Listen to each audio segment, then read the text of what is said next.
to the top of that, the problem of getting things around an enormous country when you don't know, where it needs to be. And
the cases.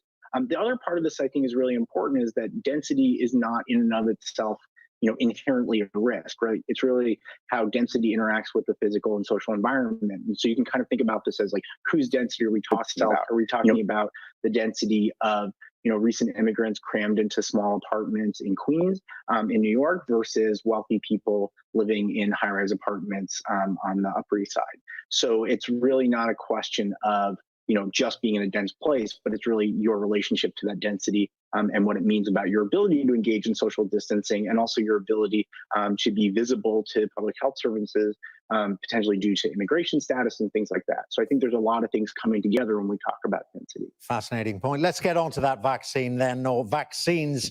Elisabetta, you mentioned that. I've been hearing, I suppose we're all reading about it, there's 40-odd teams at various stages of advancement around the world looking for a vaccine. Are they treading on each other's toes, or are they all cooperating?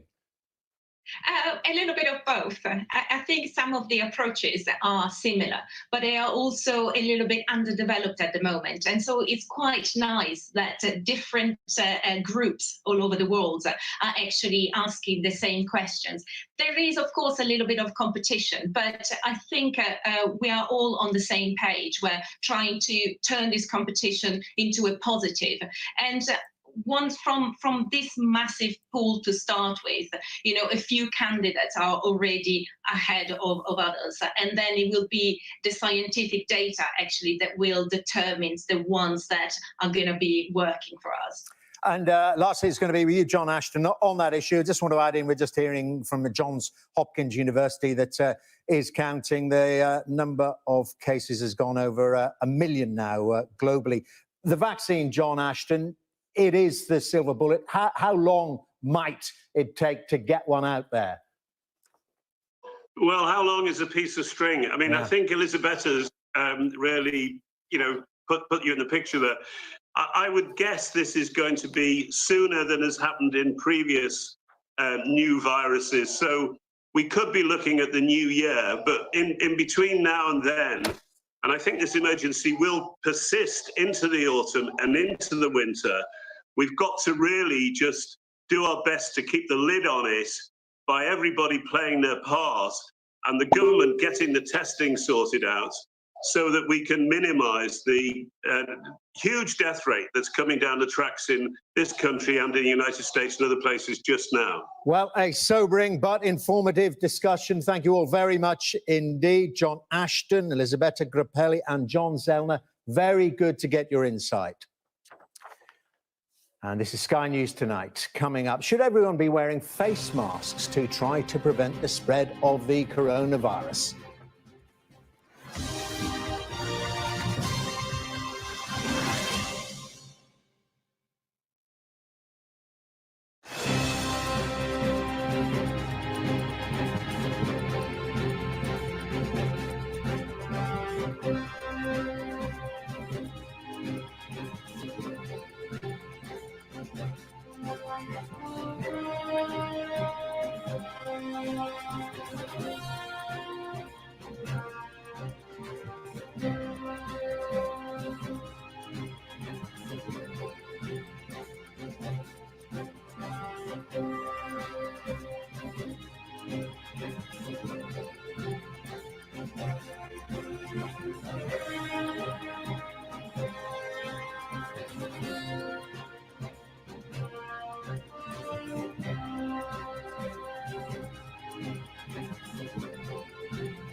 Now then, since the coronavirus outbreak began, the advice from the World Health Organization has always been that masks should only be worn by anyone showing symptoms or caring for someone with COVID-19.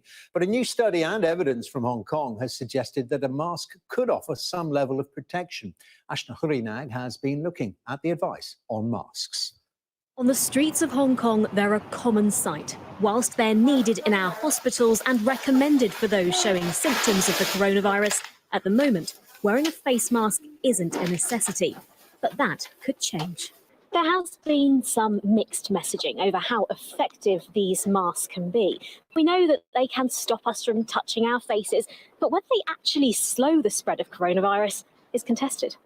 In Halesowen in the West Midlands, where cases of COVID-19 have been the highest outside London, they're taking no chances. If someone coughs and I walk into it, I think this mask will stop it going into my body, but I don't really know. If you had the choice to wear one, would you wear it? No, I wouldn't wear one. Just feel safe, social distance? Yeah, as long as you keep away from people, you should be okay. Yeah, I think as long as you keep in an adequate distance, you'll be fine. The World Health Organization is considering making wearing a mask compulsory after scientists argued it could reduce the risk of catching the virus. So do you think that more of us should be wearing masks to stop the spread of COVID-19? I think wearing a mask for everyone to do so would bring a meaningful reduction in transmission. It wouldn't be massive at this stage, but when we come off lockdown, it could be crucial to allow us to get back to business. Despite the lack of evidence for their effectiveness when worn in public by those who are fit and well, this wholesaler has seen a surge in demand. We're trying to bring stock in as the demand's there, but it's a really difficult sort of beast to control, to be quite honest. But we're just doing the best that we can to sort of keep everyone happy and keep people having the stock, because it's effectively, we think it's going to be saving some lives. The advice varies around the world. In Austria, as of Monday, everyone will need to wear one when venturing outside their home. And even the mayor of Los Angeles has encouraged their use. And we're going to have to get used to each other like this. Social distancing remains the main strategy to reduce the spread of this disease. There might be questions whether masks ought to be a mandatory accessory, but without a vaccine for COVID-19, for some, they could provide reassurance in an uncertain time. Ashna Harinag, Sky News. Now then, a large number of celebrities have been adding their voices to the collective thanks to the NHS during these difficult times. So let's take a look at what they said to NHS England. You are our heroes, and we salute each and every one of you. Thank you. Thank you. Thank you. Thank you.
Bacterial virus.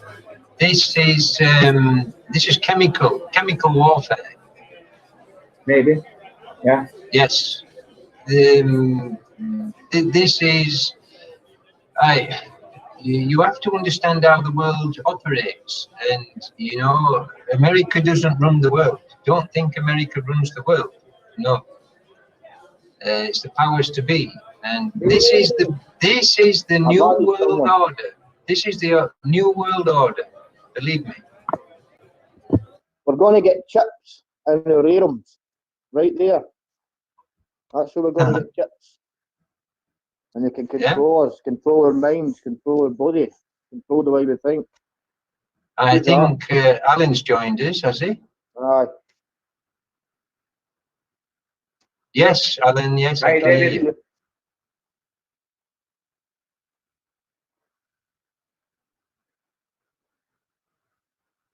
Yeah, we've done it many times. It's and you too, Alan. It's better than actually typing, because it's more interactive when you can actually speak to the people.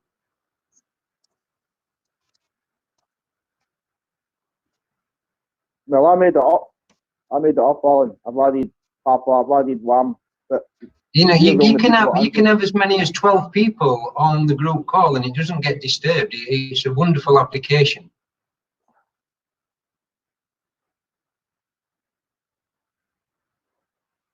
Yeah, I did.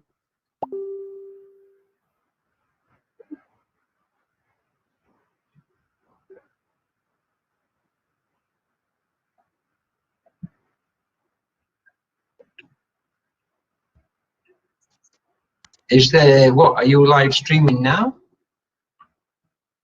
So how do we configure into live? How can we commentate on live stream?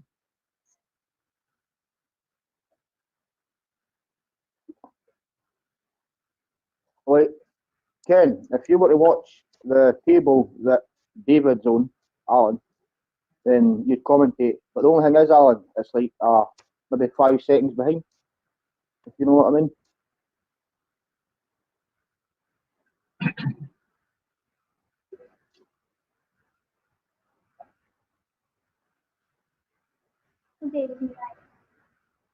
Well, I play. Okay, I'll do that. And is it just voice, Alan, not picture?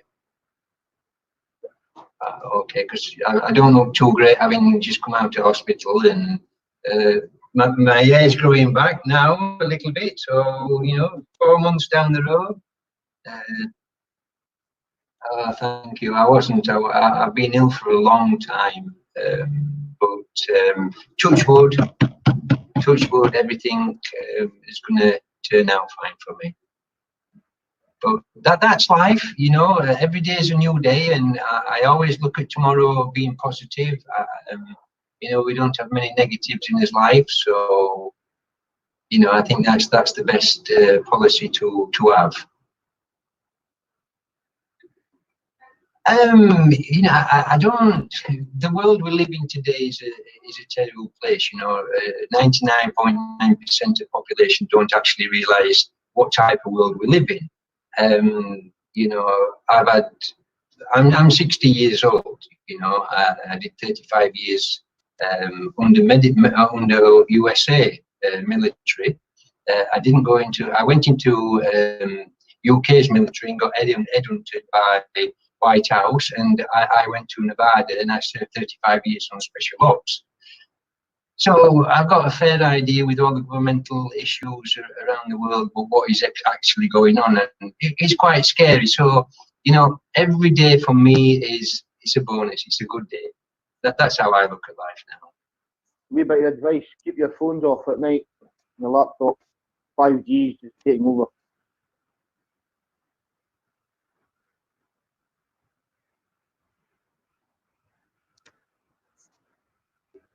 Yes, it was very serious, and the problem is I couldn't get a surgeon to do it. This was the issue, because it was very, very dangerous. It was right inside there, and I actually got a private specialist to come over from USA, and I had it done in Barcelona. And very successful, and every day is a better day now. I'm getting stronger and stronger. 3 months on, and look at me. If you'd have seen me sort of October, November, you would have given up on me. I've lost a lot of weight, obviously, from maybe last time you saw me. I have lost a lot of weight, but every day is a new day, and I appreciate life in full. And I don't know if you know much about me, but I also have got a foundation, a worldwide foundation, what I help, or we help, should I say, poverty elevation, education, industry.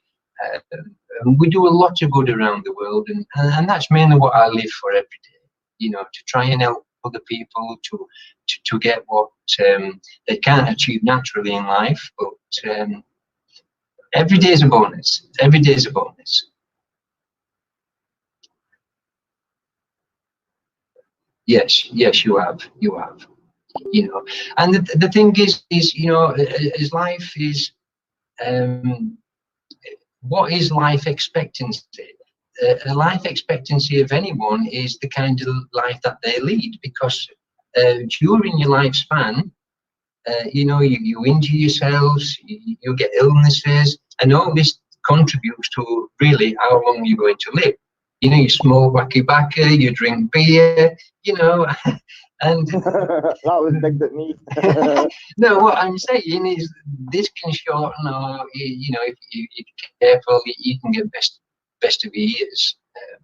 I've been in some tricky situations in my lifetime, and I'm fortunate to be here. I'm very, very fortunate, and with my illness as well. So I look up at the sky every night and just say thank you, and I live another day. That's I am.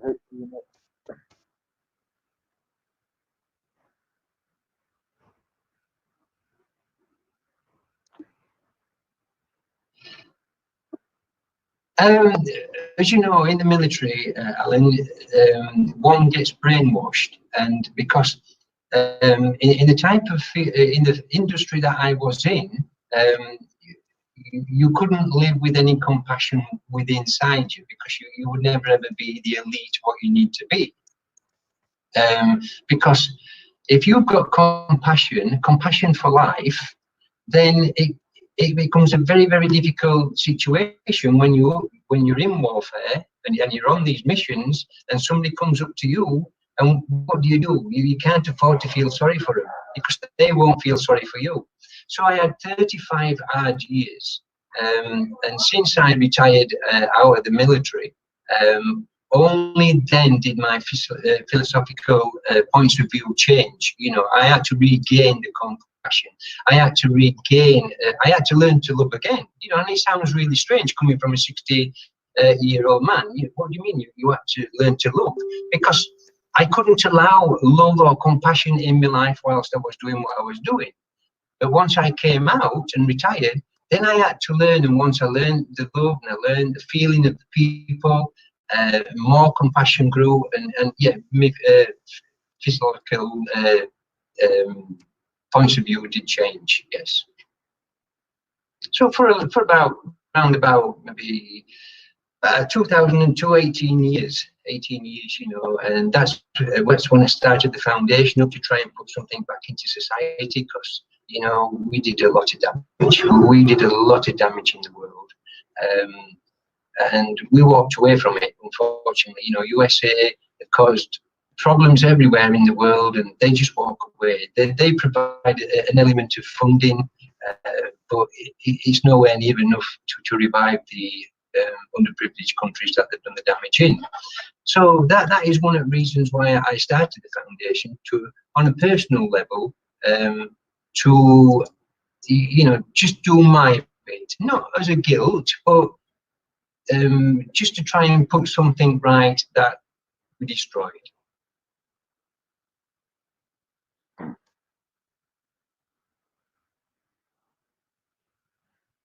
I've actually started to do that, Alan. Yeah, I got my autobiography from the top people from the White House. I actually got that 2 years ago, and I've got to wait another 3 years before I can publish the book, because obviously you're still under rule, although you're military, as you well know. But I am preparing the book as we speak. I do spend many hours writing. Obviously, I can't identify ops, or but I can give images of, you know, what one experienced in his life. I didn't mean just to jump in here, but Alan, sorry, Alan, Ken, she's going to send me that number, and I'm going to speak to you after this call.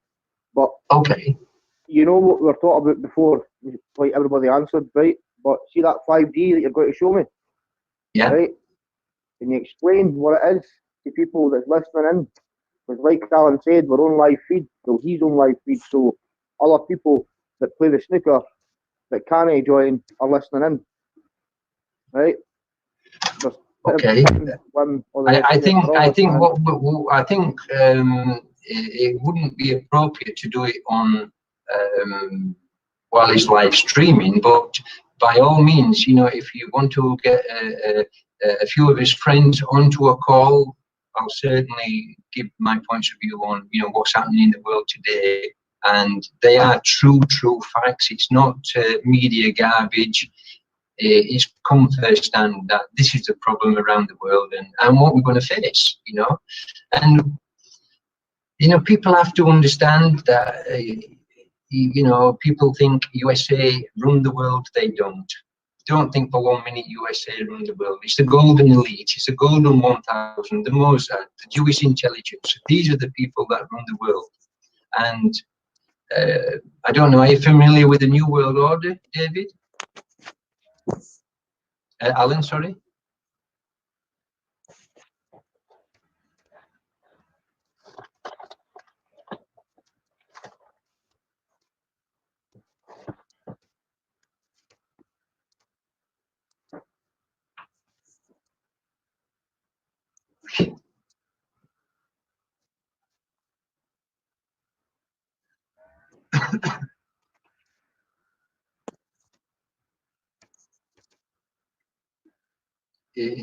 That will be my pleasure, and anybody what's interested in listening, you know, I will give you my honest and true opinions, and believe me, I am very, very well connected in the world, and you know, this has not come from taxi drivers, this has come from high influential people,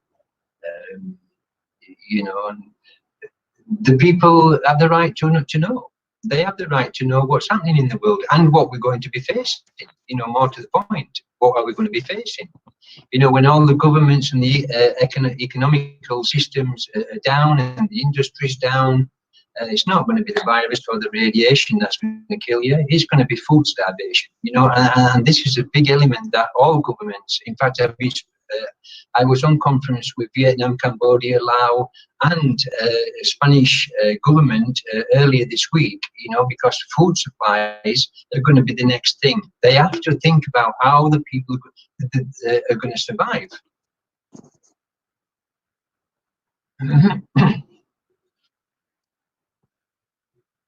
Do you want me to add you on the Alan, David? I think we should have a private chat, you know.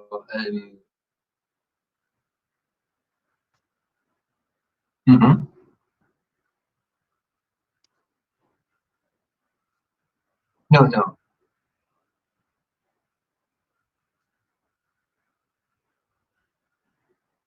Yeah, that would be wonderful. No, I'd like to participate. It'd be wonderful. Yeah, I'd enjoy that. Yeah.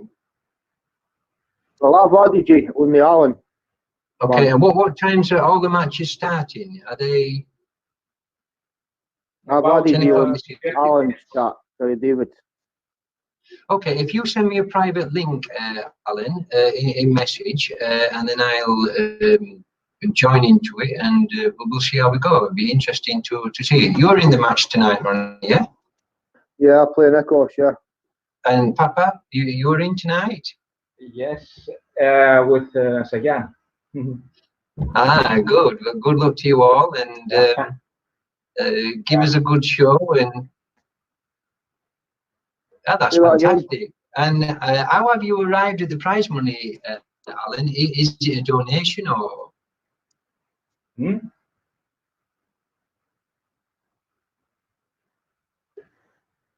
That's fantastic.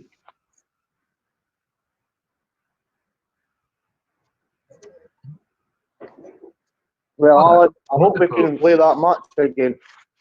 It's a wonderful gesture.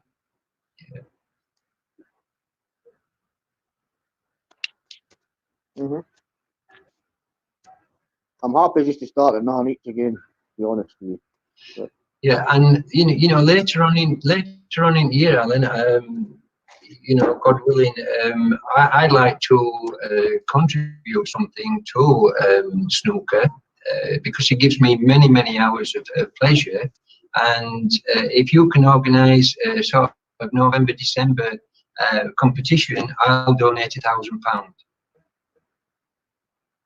What? Yes. £1,000. Right, I'm definitely practicing.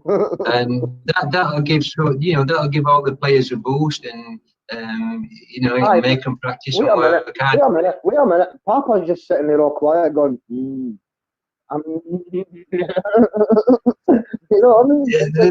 It would have to be. It would. You know, Alan's pretty good at his job, and I'm sure that he would handicap the higher ranking players in a fair fashion. You know, even if it's only 20-point start or 10-point start. You know, but if you want to organise something like that, Alan, you've got my backing, and I'll certainly donate to it, my friend.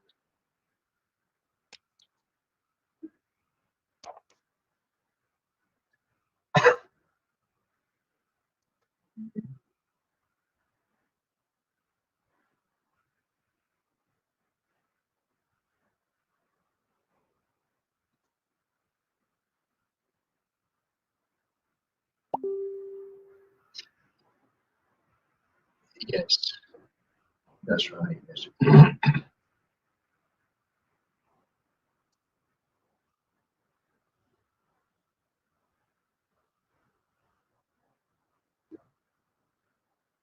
No,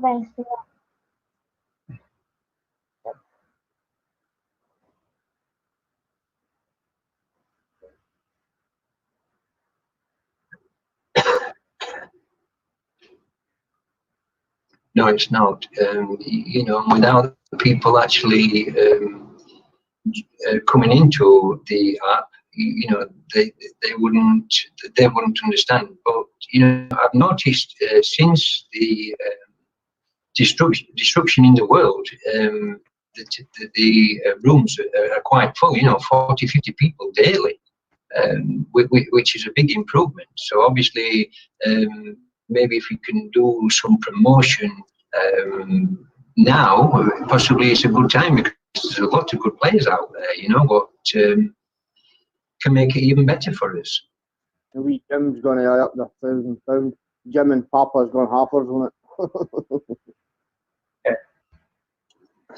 Dimitri. Yeah,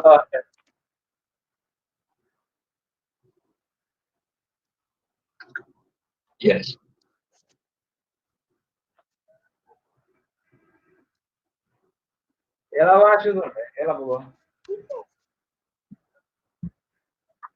No, it isn't. That's right. It's exactly the same in any David, industry. See the gym. My son. Yeah, the marketing side is you know that is a difficult arena to get into, and it's not easy at all. It's not easy to attract students.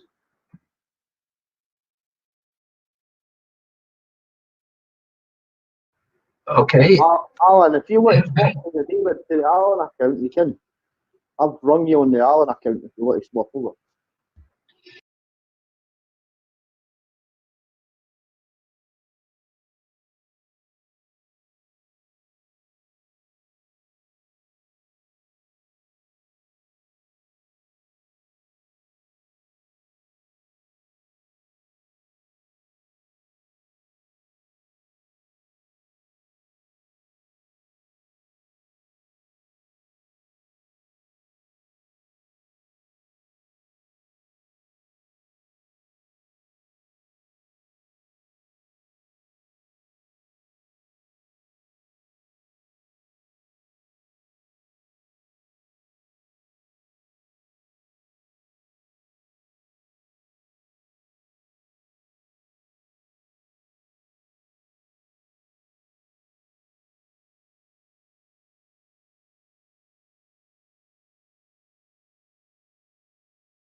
Testing, testing, testing, 1, 2, 3.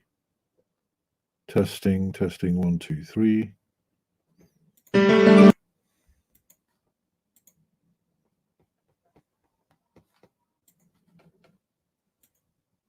Testing, testing, 1, 2, 3.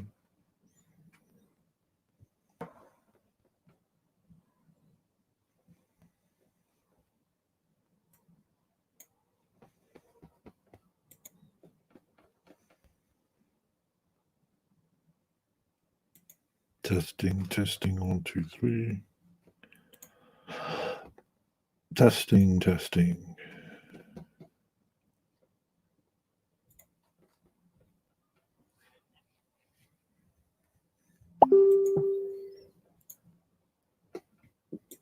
Testing, testing, testing, 1, 2, 3. Testing.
Hi, Ken. Can you hear me? Oh, hi. Can I hear you now, mate? Good. Can we see all the matches, or is it just a particular table? Well, if you want to choose, the thing is, I could only watch one match at a time. So if you want to choose which match to do, No, I'm easy. Whichever match comes on screen, I'll try and do a bit of commentating on that match. There is a slight delay, isn't there? Short delay. in what sense? A delay from what? When I've just been watching Ronnie practicing, and you actually heard the shot, but the shot didn't actually take place for about 3 or 4 seconds. I don't know if that's to do. What are you looking at? Are you looking at the StreamYard or just the normal table? Yeah, the StreamYard. Which should I look at? Should I look at the table or the StreamYard? Well, right, I'll take a shot now. Let me just let's test that. It shows that we're both at the table, doesn't it? I've got so many screens in front of me. It's just. I can imagine. Yes. So mine. It's showing table 40 on my screen. Right. Okay. So if I do that and do that and then do that, has anyone started? All right. So yeah. So you can see that. You can see that. Yeah. No, I can't see anything now. I've just got the logo, the 2 black balls and a red ball, and a blank video space. Okay, something's happening. Yes, I can see now. Yeah, table 38, yes? Yeah, so I'll take a shot and let's see if it's live. So what are you looking at now? I'm looking at you on table 38 now. On StreamYard or on the normal table? On StreamYard.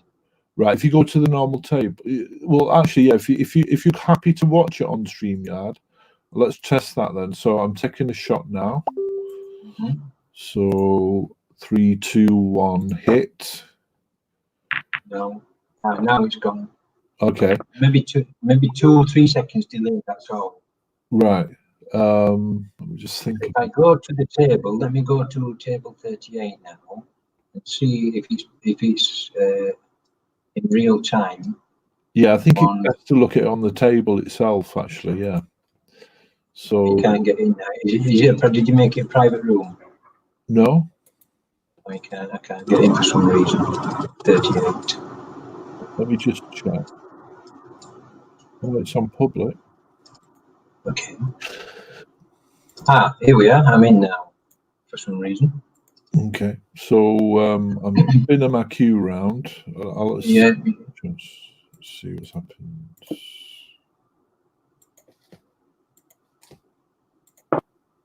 That's real time. That's perfect. Okay.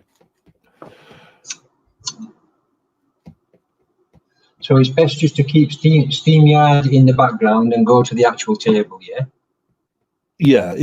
Let me just finally check that I can actually hear your voice on the. So you can't get in there. Did you make it a private room? Yeah, it's definitely on there. So you can just do as you please. Just go onto any table. Go onto the table. You can go to StreamYard to see which table it is. So maybe I'll put it. Let's have a look. Which one would be the best one to follow? You've got Papa and Cheyenne. Ronnie, I think Ronnie probably would like for his match to be played. So I'll put it on Ronnie and Nikos, or okay. And then. And is it all played off tonight? All matches, and is it to the end? Yeah, it's just 3 rounds: quarter-final, semi-final, final. Yeah. So just make sure that's mine. So it's this one.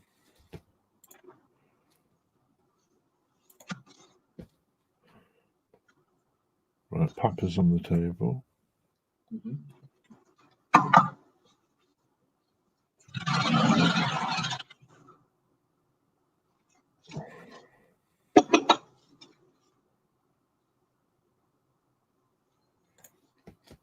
They should all be starting now. Yeah. Oh yeah, table 30. I think Nicholas is asking, is it a specific room he goes to? Well, it's table 13. I just need to know which room they're going to play in, so I can go on to it. You see, so if he goes into room 13, is he asking the question then? Yeah. Yes. Is room 2 open? Huh? Is room 2 open, or is it all played on room 1? No. I think a few people on one, aren't they? Yes, they are. Yes. Ronnie's saying only room 1's open. Yeah, it is. I've just been to room 2 and it's locked up. What am I in? You're in room 1. I mean, am I? Okay. Yes. Oh yeah, he's only got room 3. There's only room 3 available, isn't there? Yeah. So Alan and Wynn starting now, yeah? I'm Alan. You know that, don't you? Yeah, I know. It must be Wynn what's put it up. Yeah, A series.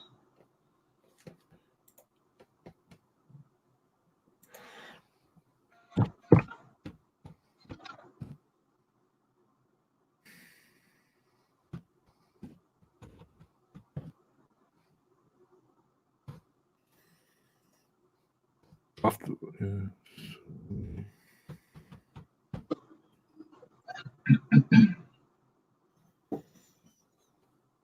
another complication is the fact that these tables are so bright. On video, it looks crap. Yes. You tend to like the darker colour, don't you?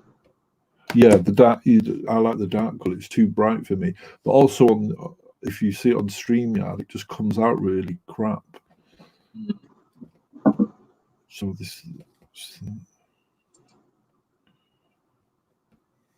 Yeah, it's really bright on StreamYard, isn't it?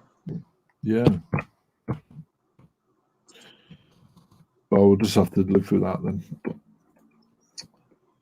Right, so it's on 3. So StreamYard, it's on 3. Right, so I'll just leave it there. So that's so it's table 13 is what is being recorded. Okay, so I'll go to table 13 before the start, and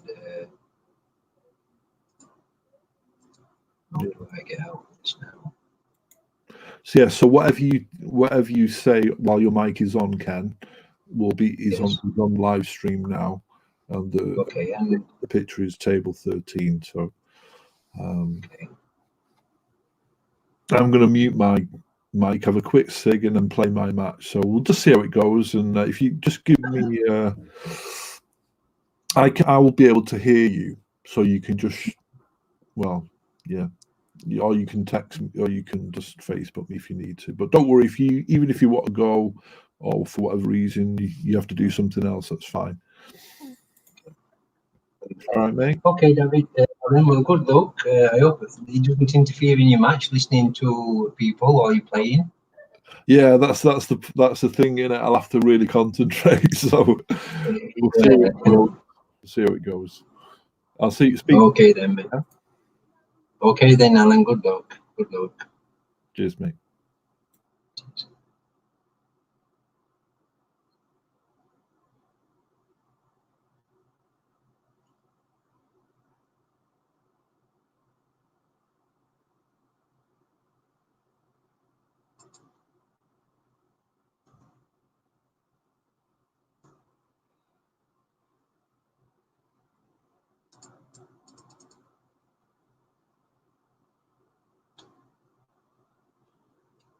Quarterfinals are going to start between Ronnie Temporal and Nikis Jerisay. They're both at the table now. They're having a discussion between themselves. I don't know why Ronnie is asking Nikis to stand up. Because I believe it's Nikis's break, not Ronnie's, so they must exchange seats. So the app will keep everything in sequence.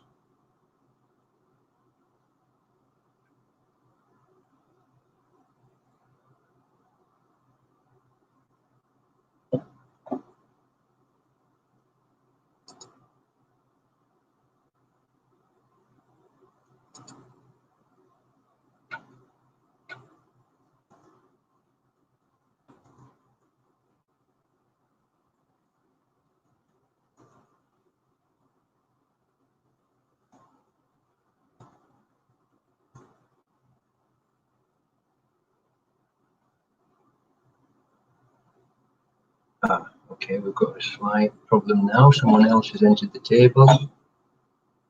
Ronnie's left for some reason. Nicholas is disputing what Ronnie's saying. Nicholas indeed says that it's Ronnie's break.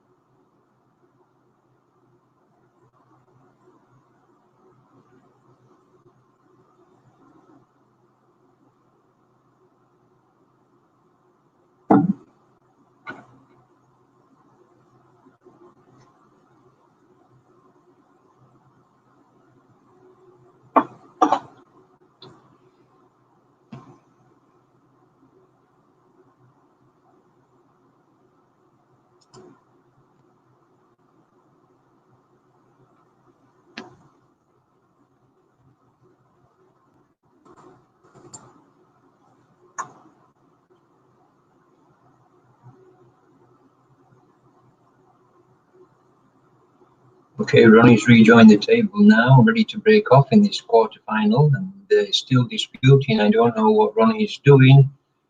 He should look to the sheets and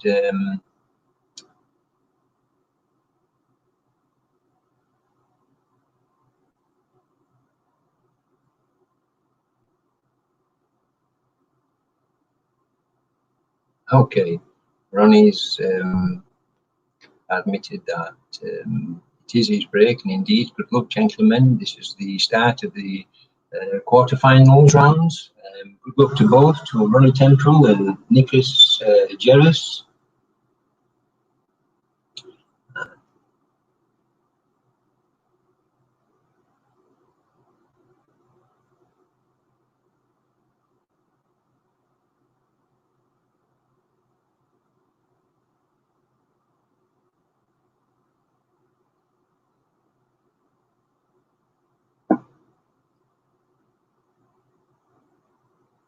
I believe this quarterfinal will get on its way within the next few moments. Nicholas has just asked for a few moments out, and he'll be coming back to the table shortly.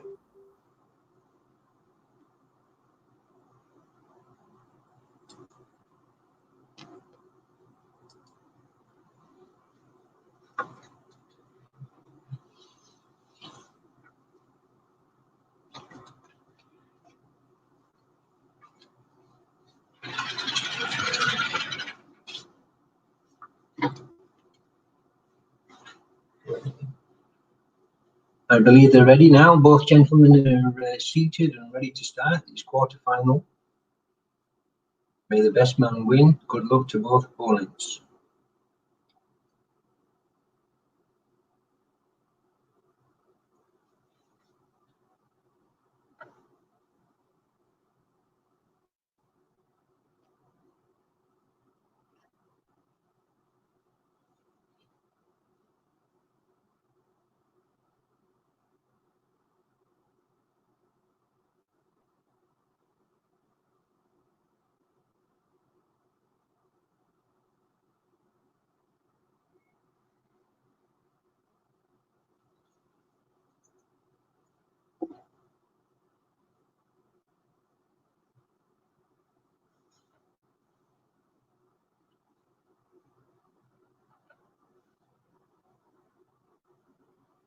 Ronnie's got to be aware that the clock's running now. I hope he does a decent break and not his usual swerve king action to let Nicholas in early. Misses the blue, and the white's going to go pretty safe here.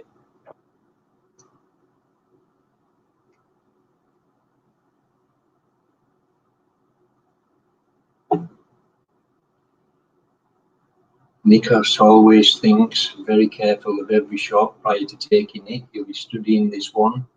He'll be thinking if he hits the lower red of the pack, can he get back to a safe position?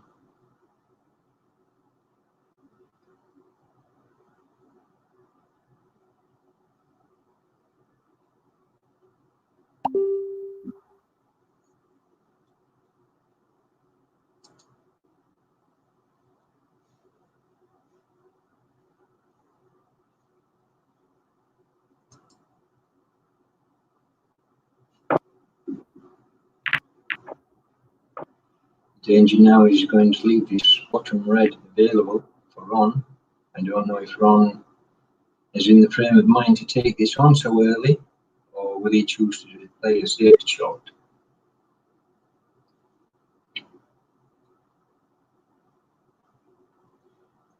The danger of it is the two reds over the black, because that is where the white ball is going to go. And if he misses, he's going to leave Nikas with an opening chance.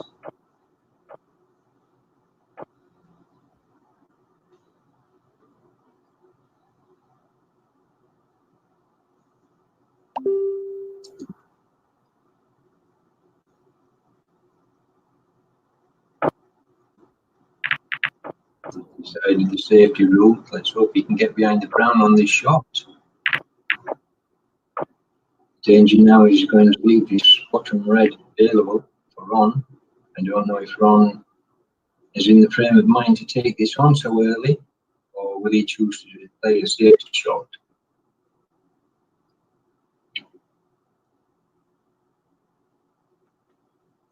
The danger of it is the two reds over the black, because that is where the white ball is going to go. And if he misses, he's going to leave Nikas with an opening chance.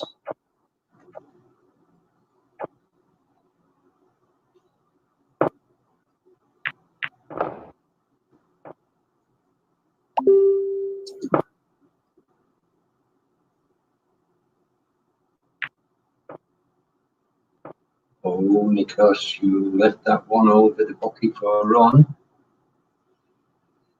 What will Ronnie do with this?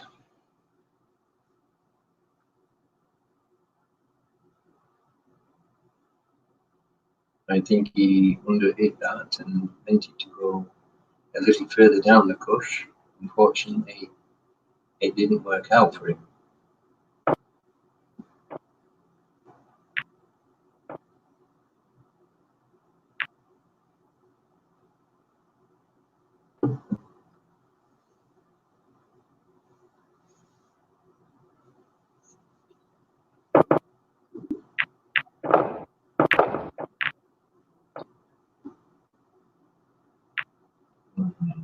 Ronnie didn't capitalise as well as he could have done on that shot. He did far too wide.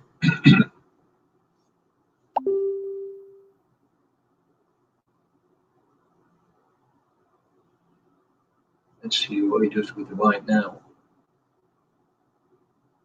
Is he adventurous to take the one black into the middle pocket? But the problem then is he's got to position his white. And no, he's failed and he's left the red on now for the top pocket for Nikas, which is going to follow up with the green, with the pink. And this could put Ronnie in deficit of easily 25 points.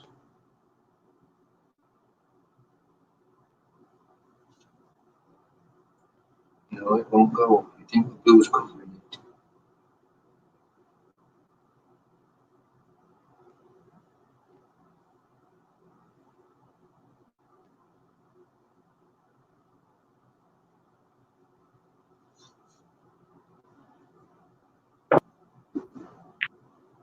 Yes, it's in. And plenty of option with the white ball.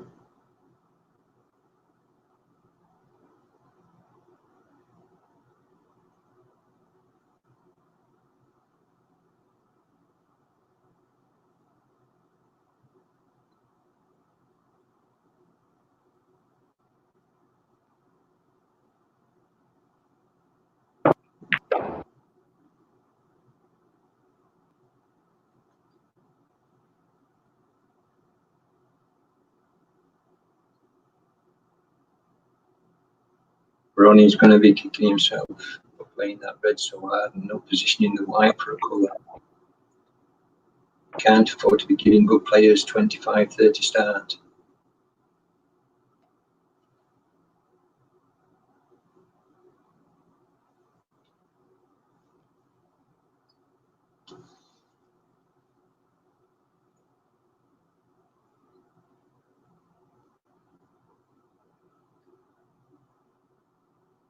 I can see this being blue, red, pink, red, black. Nikas is going to accumulate quite a few points here off this. No, he will not get back for the pink. He's going to stay for the black.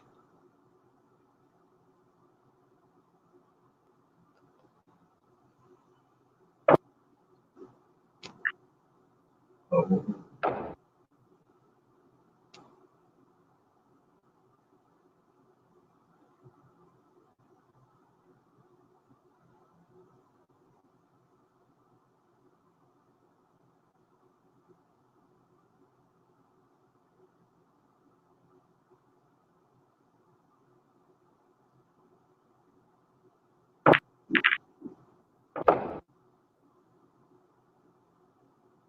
Still on the break building, still got position.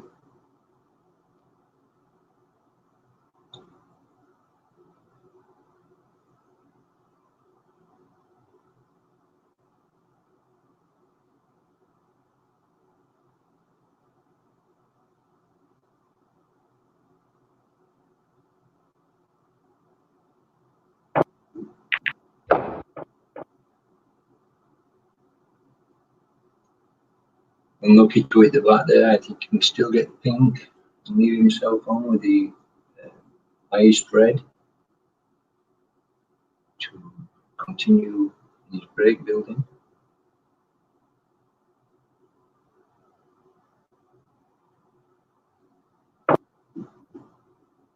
Yes.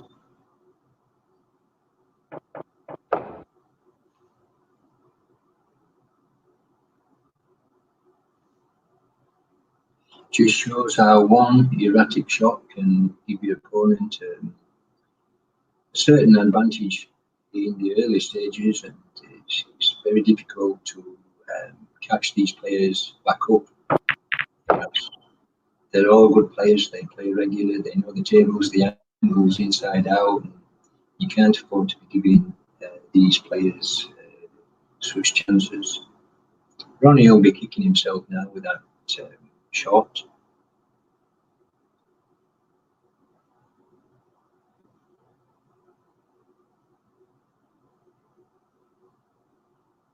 Nikas doesn't fancy this one. He's going to play safe behind the brown and hit the brown, and try and just tuck the white ball behind the yellow, leaving Ronnie facing further problems.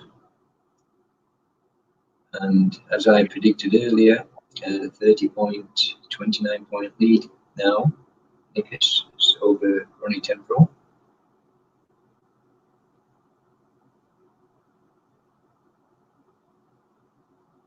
It's okay trying to get out of snookers. The difficult part of getting out of any snooker is actually leaving the white ball safe, and one can never predict what's going to happen to the white ball, how it's going to contact the object ball. This is the fear now because there's two open balls there, and depending on how Ronnie handles this, he gives Nikas a further chance. I think he's going to swerve. Exactly. And he's left an opening with this bottom red, and obviously Nikas is going to follow it up with the pink.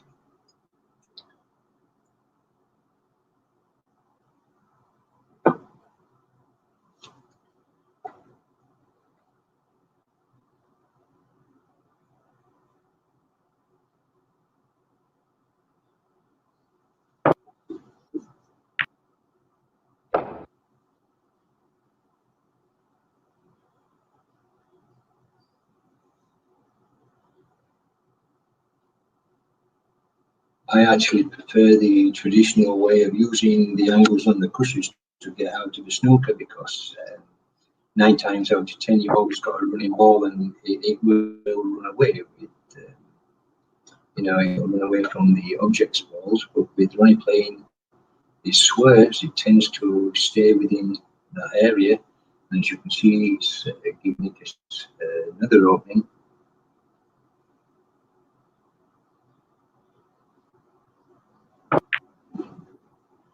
There's only 7 reds left now. Half the reds have gone, and Ronnie's going to be facing a minimum of 43 deficit.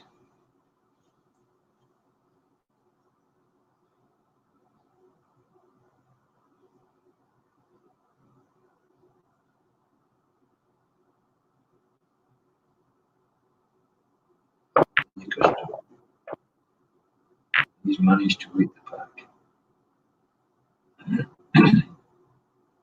The follow through shot with side on, and that enabled him to, with the correct speed, it enabled him to make contact with the pack perfectly. He broke one red away, which is going to keep his break building intact.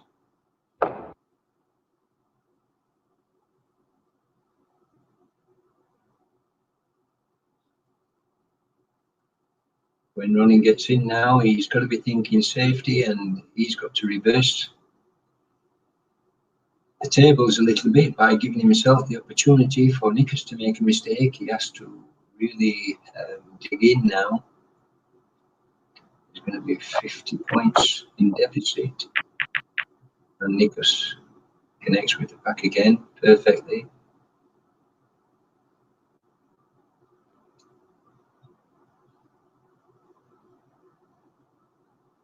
He's got this red. He's going to decide, is he going to take the one in the middle, leave himself for blue, or is he going to take the one into the top bottom right and screw back for the blue, or follow through? I don't think he'll follow through for the pink and not miss the other red.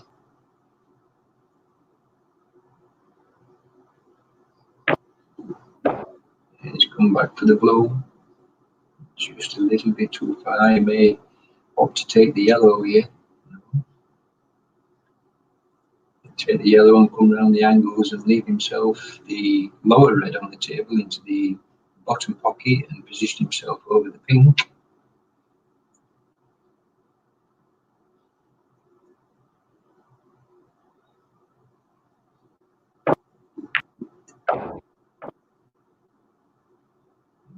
He's got a very difficult shot now. He'll be disappointed with that. That was underpowered.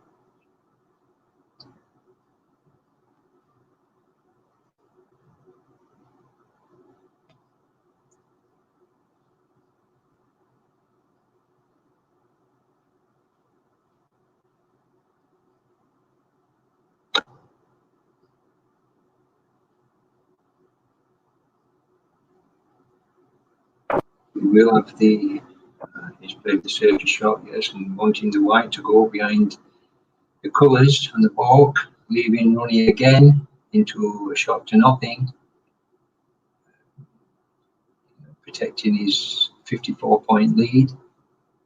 Now he leaves Ronnie with a difficult decision on how he's going to play this.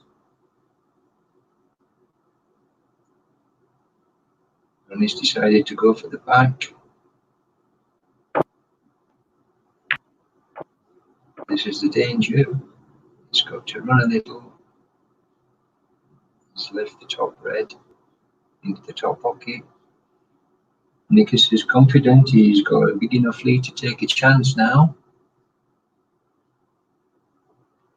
And this makes a difference. This is what the opponent should be thinking of, how the opponent's points are lying, and it's 54 points in front, so Nickers will take chances to a degree because he has that privilege to do so.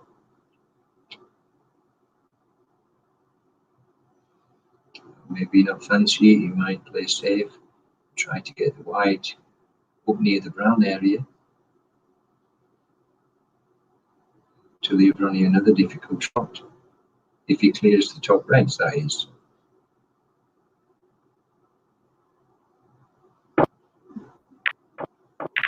Now, I didn't think he'd clear them. Ronnie's got a chance now. He has to look at the table and analyse which balls he's going to take, and make sure he leaves himself in position to at least get some points on the board.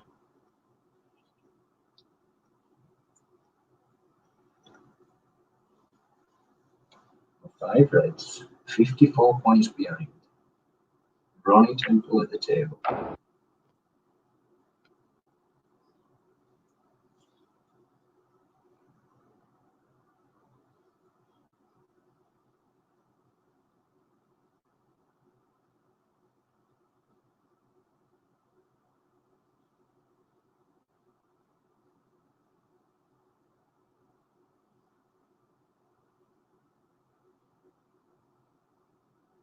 got to be thinking high value balls. He's going to end up needing snookers when he gets onto the colours. 50 points, 4 reds.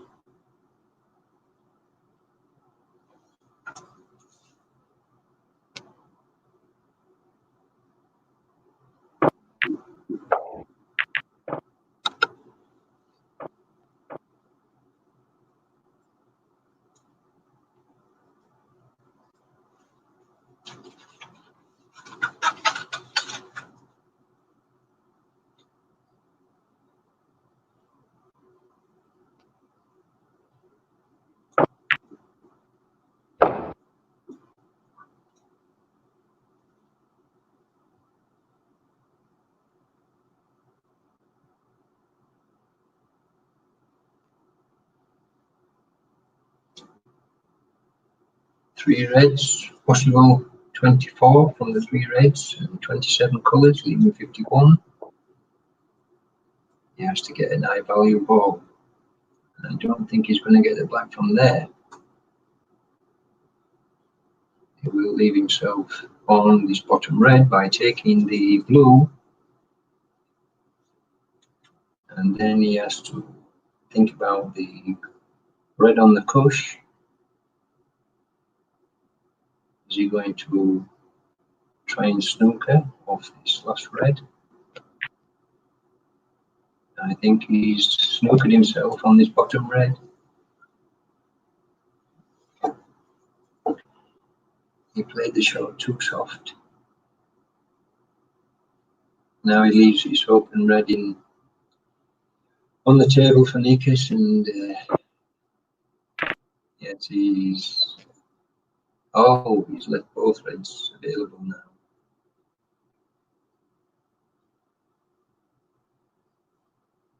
He needed that white ball up on the cush behind the colours. I wonder if Ronnie's going to get back to the table. Nikis will certainly be thinking now he has to put an end to this. So we'll be really concentrating on this middle pocket shot. Oh, he's overrotated, it's too far. That's what tends to happen on the middle pockets. If you overreturn, they tend to evaluate the angle and go past. Unless you really cut them in tight and fast, it's sometimes can be difficult to judge. Ronnie lives on and makes a pot. Where's the white going? Okay, he has to really consider taking this pink now to. He's already -2. He needs high value balls. Pink, screw back, bottom red. Possibly, I don't know if the black will go into the top, leaving himself on the yellow.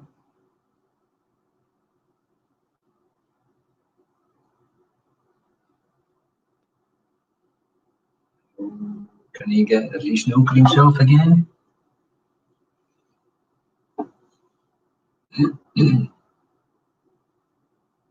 I think he can get it. He doesn't want the green of this. He needs black or blue to give himself a chance in the business end of the game. He's elected to play for safety.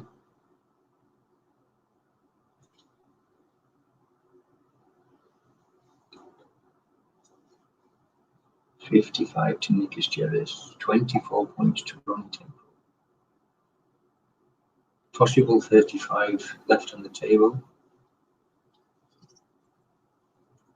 Either player can win at this point. Nikis will definitely be thinking safety. The white behind the brown somewhere, and the red should just trail to the blue.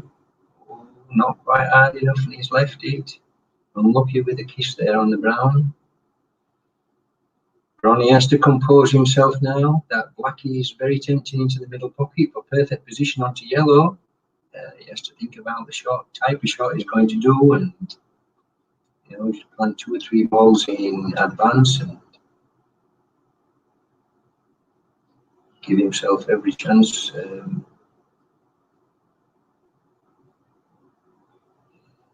Didn't quite come high enough with the white for the black, but it's made it difficult because you're going to be out of position if you hit it too hard on the yellow. No, it's fine, it stays there. It's very difficult shot. Put into the bottom pocket, the white ball is going to go up near the brown, or it's going to get hampered on the cush by the brown, and then he's going to have problems on the green. But let's see how he figures it out in his own mind. He missed the brown, and unfortunately he missed the yellow as well.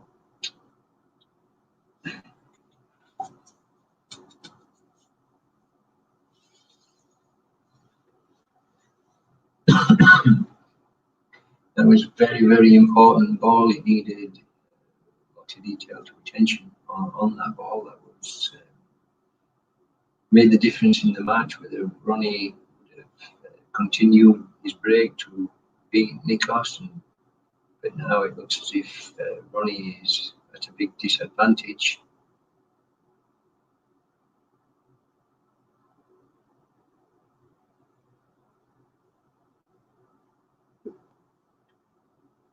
Yeah, he's hit it perfect.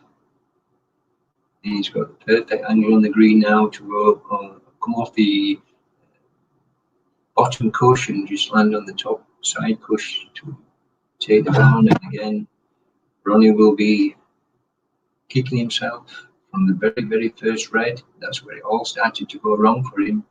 He overshot the red, didn't leave himself on a colour, and he gave Nikos an opening of 30 plus points, found himself in deficit very, very early on in the game.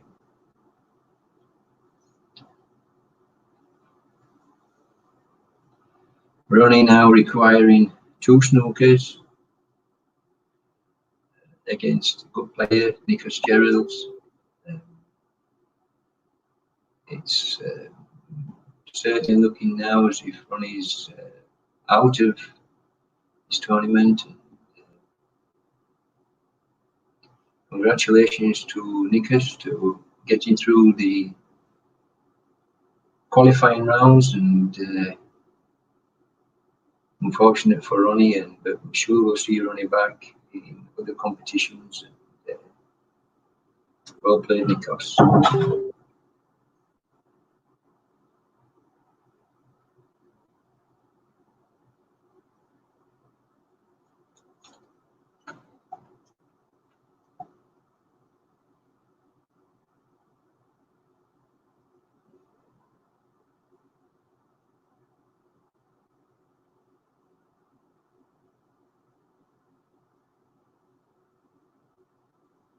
Just a quick word on both the players, Nikos Geralds and Ronnie. They both have very, very different temperaments in the game. Ronnie can be quite, I call him Rocket Ronnie, with his snooker style. Sometimes he gets carried away, and sometimes Hello? Hi, can you hear me? Yes, I hear you, Alan. Yes. Did everything go okay? Did you hear? Yes, yeah, sounded great. Just letting people know that I beat Wim Ruta. You'll see. Very good, very good. I'm still trying to work out if Rafa and Tim have actually started or actually turned up. Okay, if we can go to the table, I'll do further commentary if you wish. Yeah, I'm here for a moment.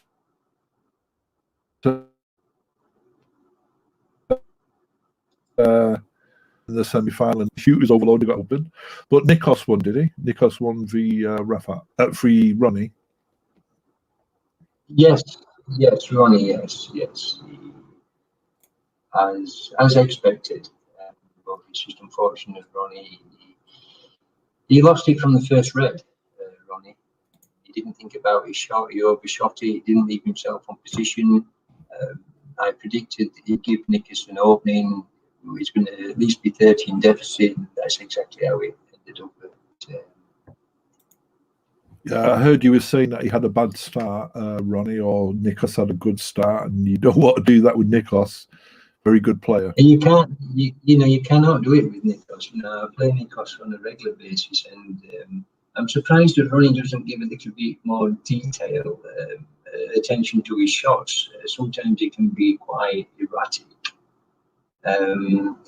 And his swerve shots, I don't think that's the best policy to get out of a snooker, because he has no control on where the white ball is going to go, and unfortunately that's what he did, and he gave Nikos another opening. And the result stands: Nikos won and Ronnie failed, unfortunately.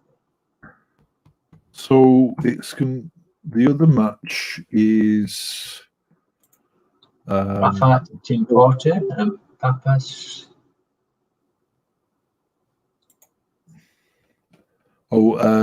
Cheyanne's just beat Papa, so that'll be Nikos. Really? Yeah. So it's Cheyenne and Nikos in the semi, and it's me v either Tim or Rafa. I'm just trying to understand if Tim has arrived. Tim, have you started? No, that's you coming in. What time is it in America now? It's midday, 1 o'clock where Tim is. Yes, he was aware of the starting time, yeah. Well, hopefully you would have been aware, yeah. But it doesn't look. Yeah, Tim's another difficult player to play against. You really got to play tight against him. He has the ability to pop from anywhere on the table, and you've always got to keep that in mind with him. Yeah, definitely, because he knows the table inside. He knows, because he does a bit of. He knows all the angles. Yeah, he knows all the angles. He knows how to hit a ball and where the white ball's going to end up, and you really got to give your shots some serious consideration. Which I don't have to tell you that you're quite good.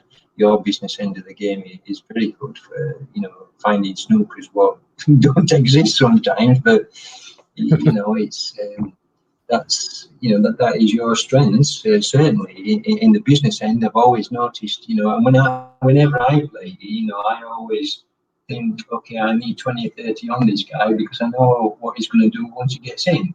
And the snookers that you choose to get us in, that is the critical point, because you actually, you do give it some consideration, and there's no angle. There's no angles left after the snookers you've got me in is, I can't hit where I need to hit to get to the object ball. Yeah. And I think you calculate that well.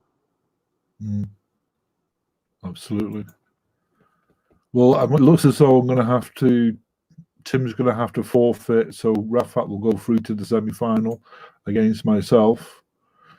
Even if Tim came now, it kind of, I've called out to him.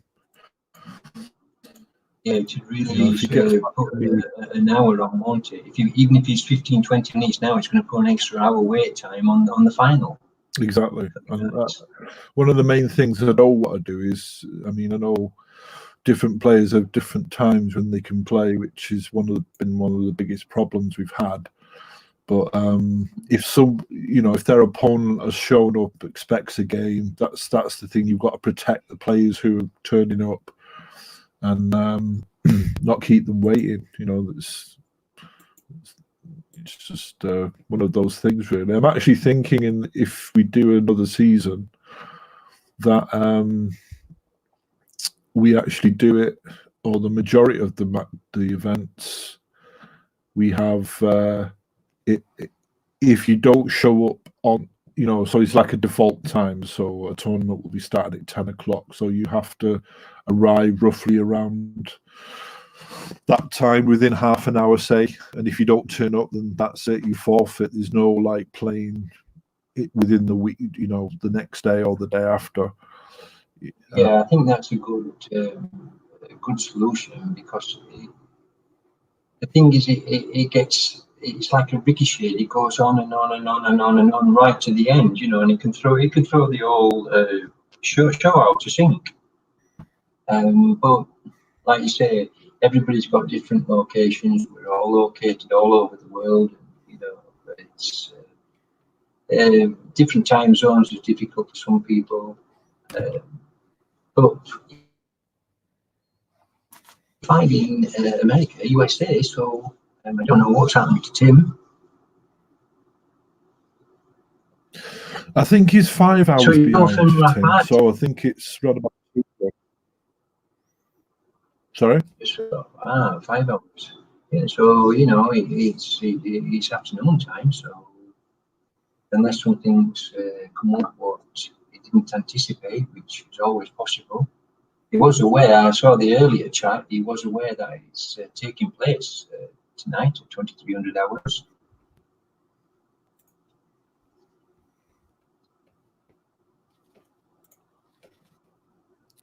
So it's Cheyenne and Nikos and Alan and Rafat in the semi-finals, yes? Yeah, Nikos is actually playing the game with someone else at the moment. And really? Yeah. And Nikos is one of those players. He'll turn up.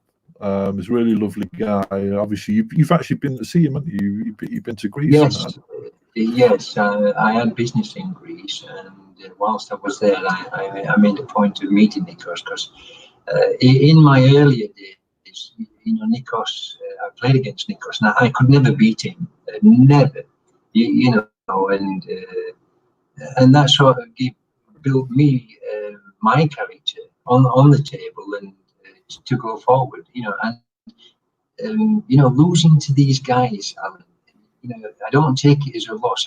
I take it as an education because I learned from their shots what I should have done. You know, and he's a great guy. He's a lovely guy, and he's you know, he's trying to launch his music career. And I actually wrote him a few songs. I believe you did as well, did you? Yeah, I've sent them a few ideas. I think his wife was going to try and write lyrics to a ballad I did. And he's not got back to me on that. So he was going to write I think she was going to write them in Greek, because I think he knows someone who is who has a label of some kind and kind of helps musicians out, don't he? But yeah, he's got a good voice, and he's done some good songs. I've really wanted to collaborate with him a bit more than has actually happened. Yeah, but logistic wise, it's difficult.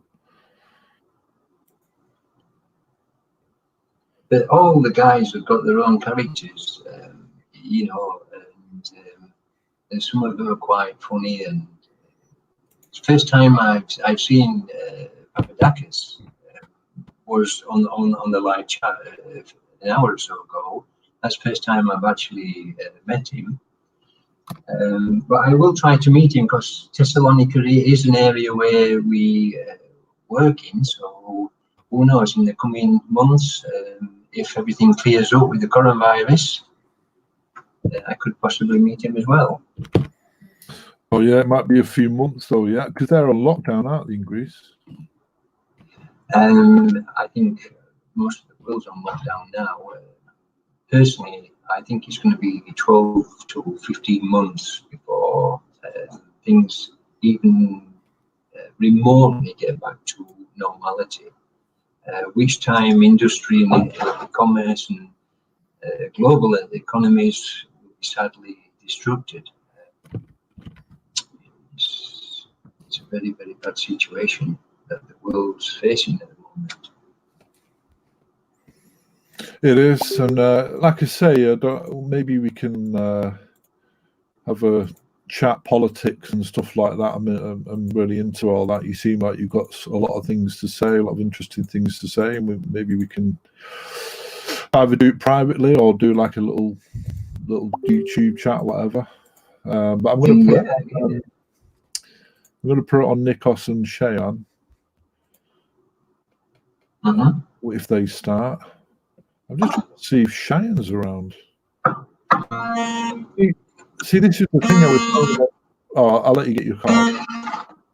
Okay, and I'll come back as soon as I've answered this, yeah? Okay. Take yourself off Okay. the mic, don't forget.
Alan Lockett is no stranger to the game. He knows the table very well, and let's see how it unfolds. Rafat breaks quite safely. Alan to take his shot. I'm sure he's deliberating now at this bottom red, and how can he keep the white ball safe to stop Rafat potting it.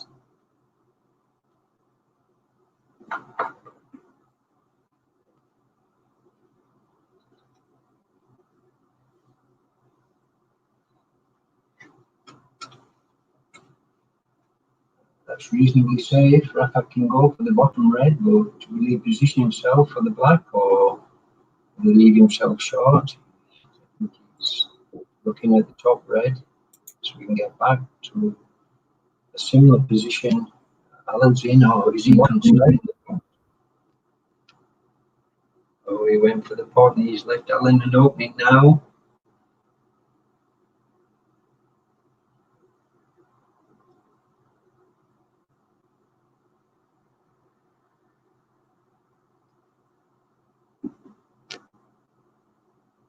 Yes, Alan's left the white ball in the open, give himself option.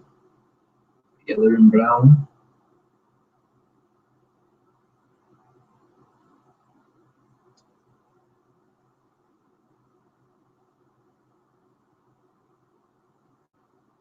Secret of this game is always to leave the white ball in the open, because the more options you've got, the more you can continue in the break building.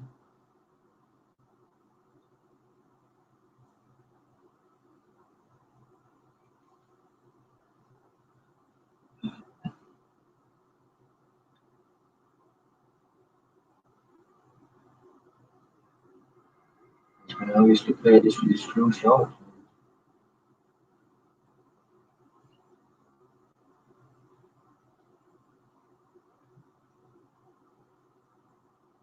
If the blue will go past the green, yes, I think it does go. I don't know what Raffet's got in his mind. He's going to have to come off the cushion pretty hard to get a good position. No, he didn't think about the position. Now he finds himself, which is to say, to shot behind the black.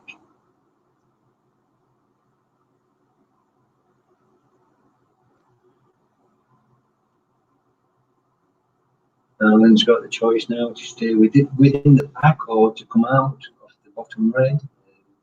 Obviously, the dangers are is where the white ball is going to go for the three reds on the top.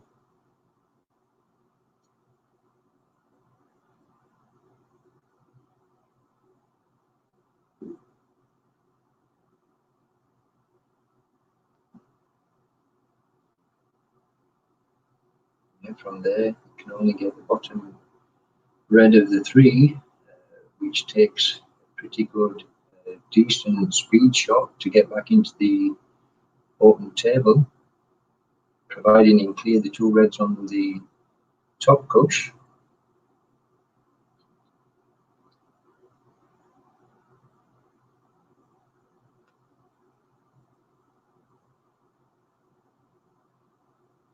Safety shot from you would take quite a little bit more consideration. Yes, this is the problem, position from that type of shot. Very difficult thing, and we can just go for the bottom green, as I think he's elected.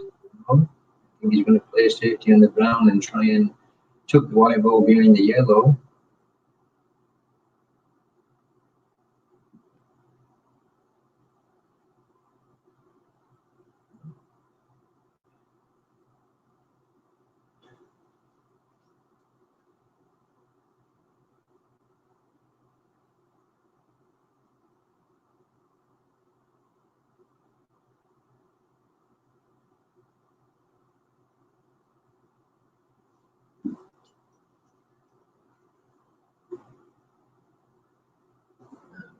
Perfectly hit the reds, but is Rafa going to take this on? He misses. He's going to leave Alan open with the shot to the top pocket.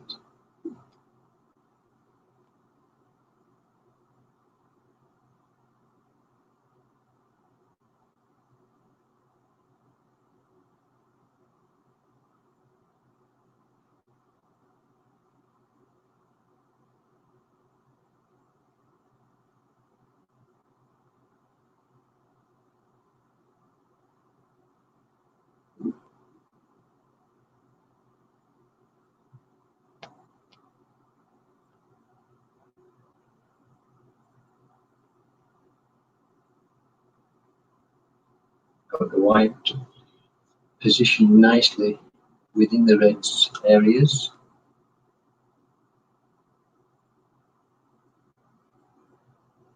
Shot to the middle, providing he doesn't snook himself on the blue. He's just undercut it a little bit.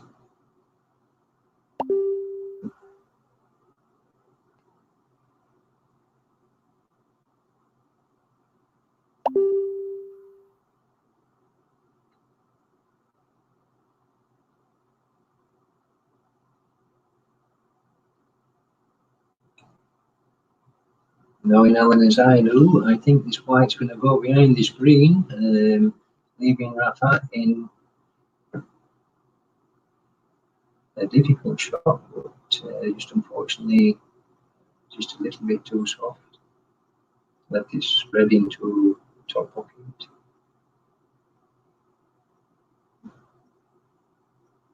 I don't think it's going to go from there. Everything seems to be safe.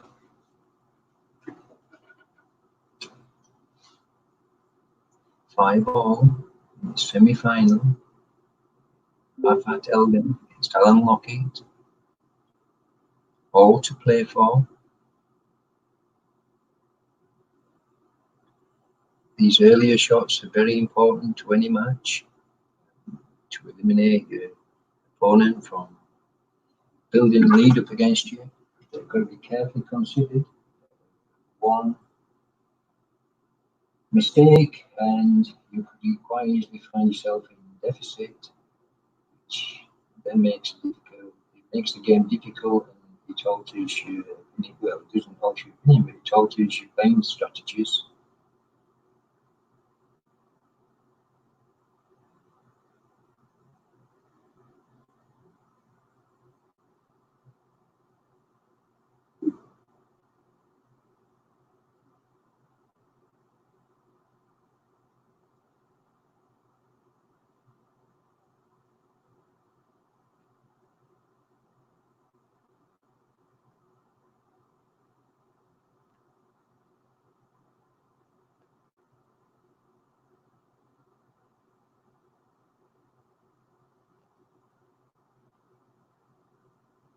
Obviously going to be a screw shot.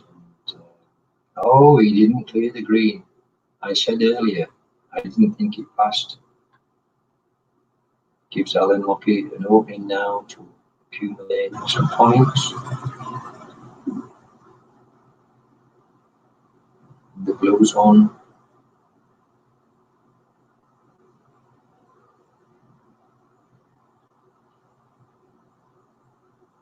Just needs to clear.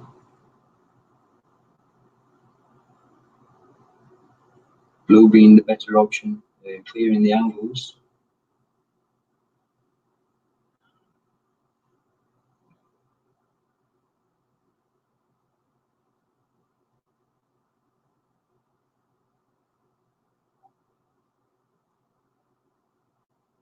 .6 points each. Each player not wanting to give the opponent the advantage at these early stages. Rafat sees an opening in the bottom top cush pocket. Is he going to leave himself for the black? No, far too wide for the black. He's got blue and pink, yellow available. To go for the blue. Bring the ball, white ball across for the red nearest to the black.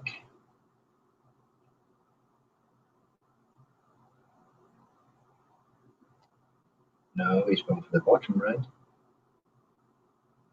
He's gonna crash into the three balls to the right of it.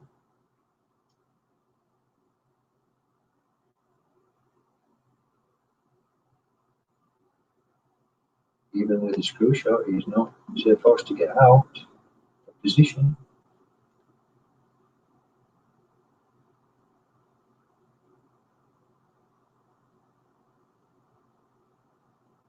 Rafat Elgin takes the early lead, 13-6 over Alan Lockett in the semi-final. Rafat decided to play safety on the brown, hoping that Alan's going to make a mistake and give him a further chance.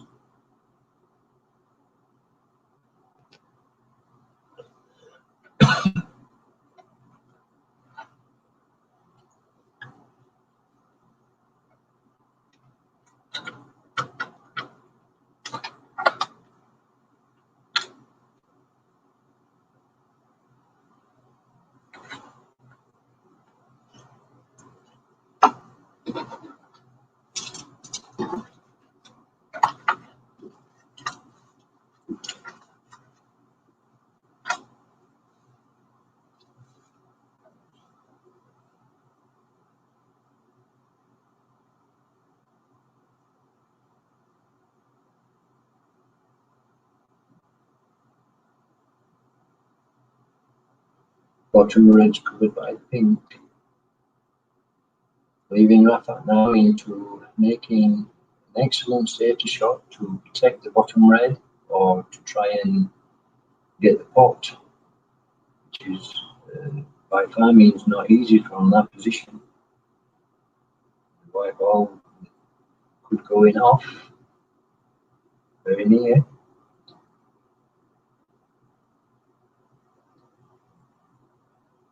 Okay, what can Ellen do with the white ball now?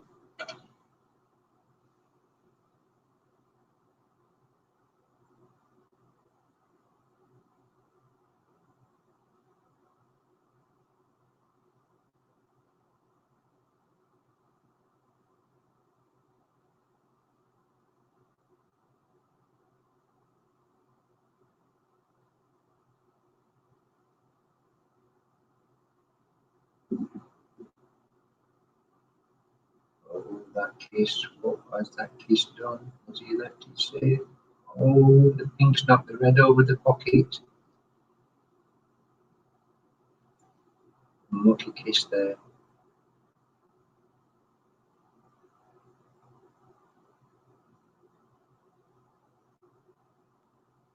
This is the misfortunes of the game. You can't always dictate what's going to happen to the white, you know, and the oppositions can gain advantage by, as you've just seen, an unlucky case on the pink has now gave Rafet an advantage position.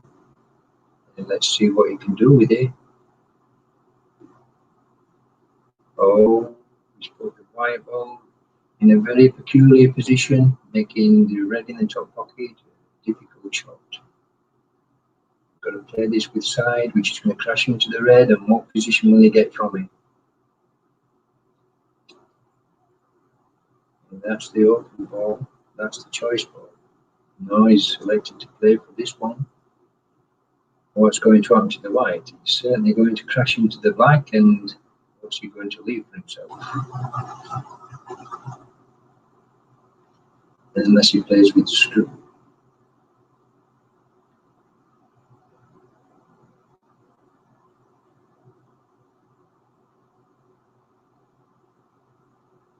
I don't know if Alan can see that red. Obviously can. He's lining his shot.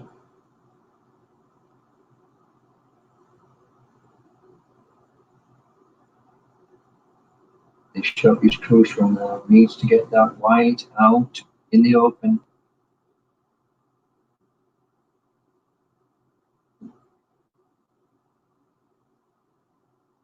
Left it for the top pocket. Will it go past the brown?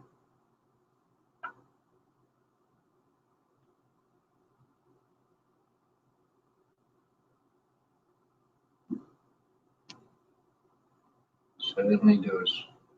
Right in the middle of the pocket. Good shot. Is this going to be a snooker? Or is Alan confident enough to pot it and take the white all around the reds? Now Rafa finds himself in a position where he's not only got to play the snooker, he's got to get the white ball safe, knowing that if he leaves Alan an opportunity, Alan will take the opportunity, and Rafa could easily find himself in deficit. Alan gets 6 points from the snooker. I'm sure he will be very happy with that and respot the white. Already now, Alan Lappy takes the lead. This is how the game changes from one opponent to the other, just in a matter of a few shots.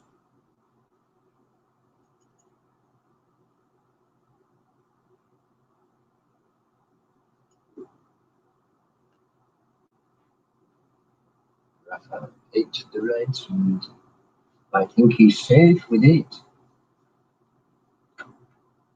He hasn't left Alan anything corner. I wouldn't imagine the red would go through the middle of those two.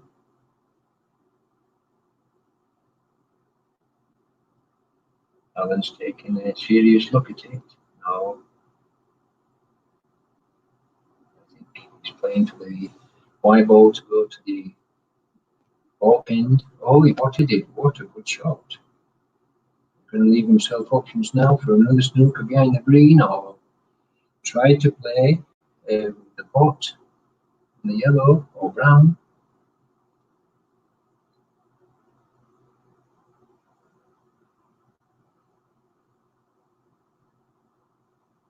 This is where tactical strategies come into the game. Very, very important to think of the plan. Alan just underhit it, and now he's going to find himself in the position he wanted Rafat Elgin in. This quite often happens. Players undershooting.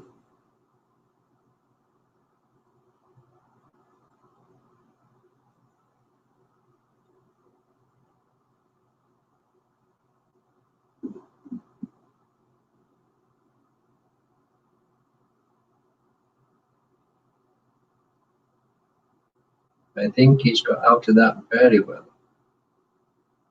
There's the red on the cush. I don't know if he can get the red into the middle. Yes, he can outside of the pink.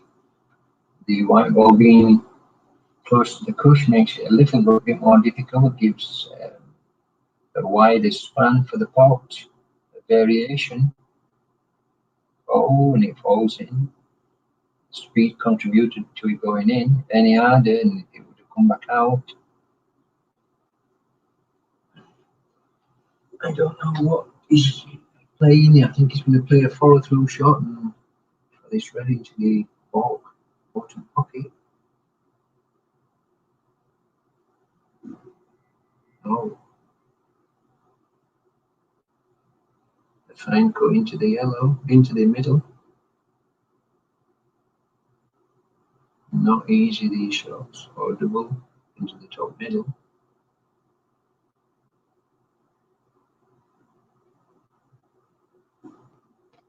Try to play the snooker, I think. Alan Lockett, 8 points behind. Semi-final. What can he do with this red?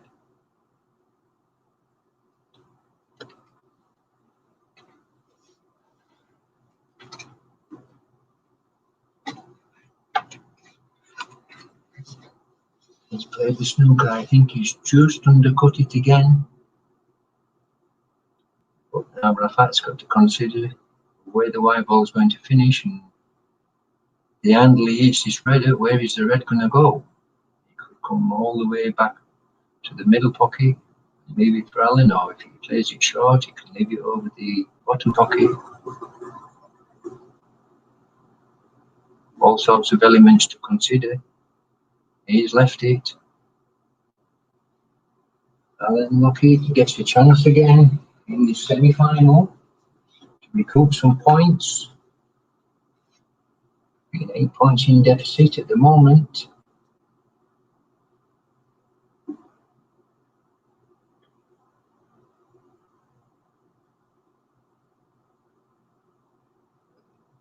Little bit awkward on the black to get back to the red.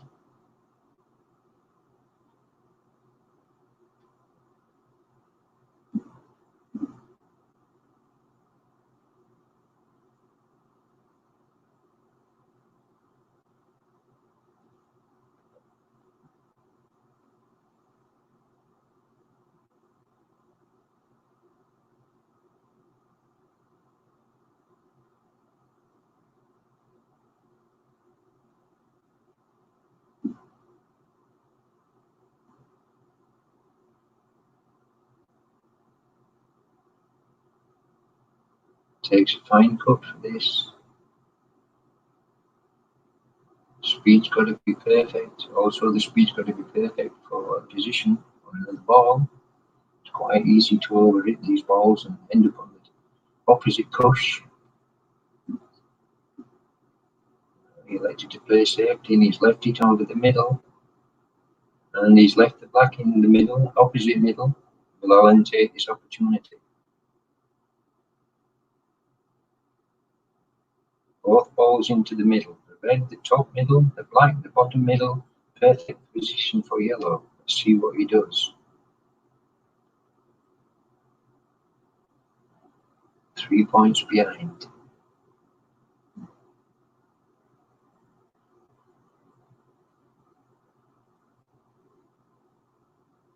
Frame freezed at this point. I don't know what's happened. Now it's come back.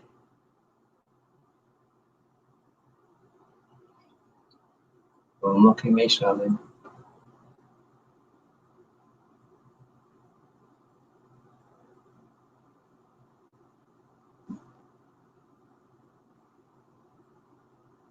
Rafat missed the pot and fortunately managed to get Alan into a not so good position to do anything other than frame is freezed again. I don't think Rafat will miss this one now. Alan's give Rafat another chance.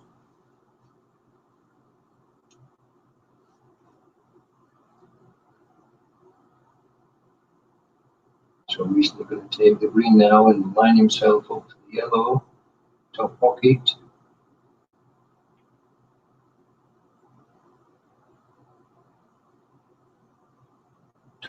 So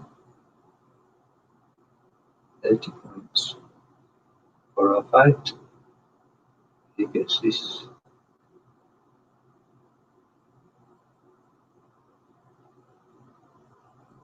Oh, the green's been spotted on the black spot, which continues the advantage now for Rafat.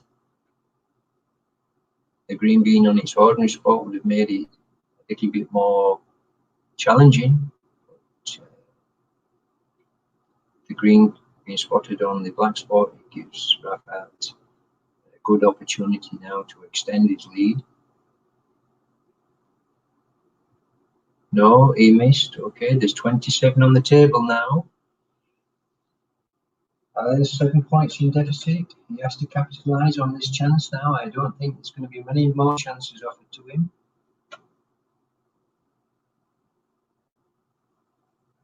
Rafat will be kicking himself there, thinking he played the wrong shot on a screw shot. He should have played the follow-through shot. Alan's perfect position now on the green.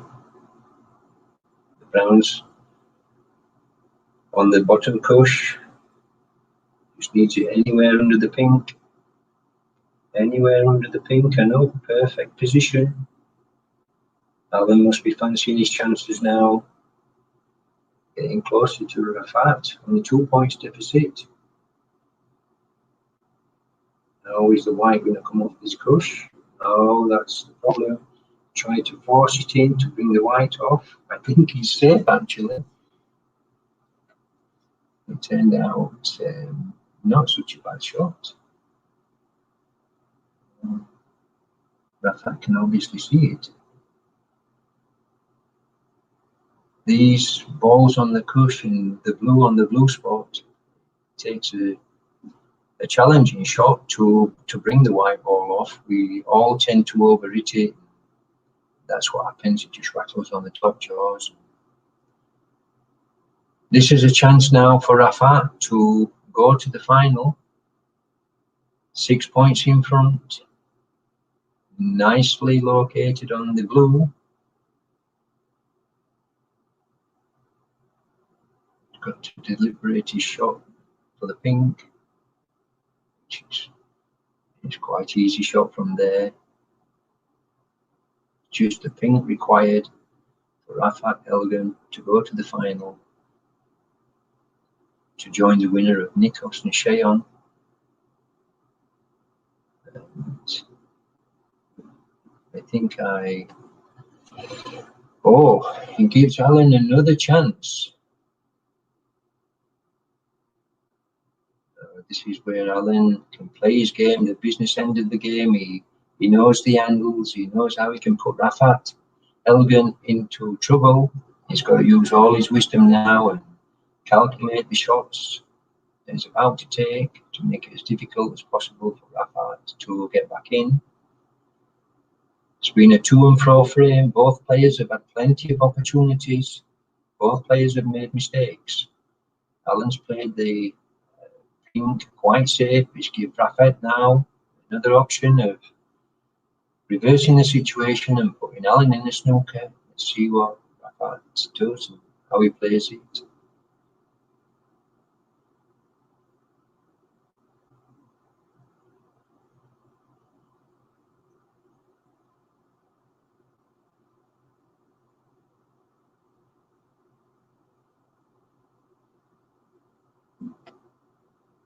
Yes, it's a good snooker. Problem is not hitting it, the problem is getting it safe. How hard do you hit it? It's going to hit the bottom. This the bottom cush as we're looking at it, and he needs it on the ball cush for safety. It's going to go around the angles and force it to the bottom. No.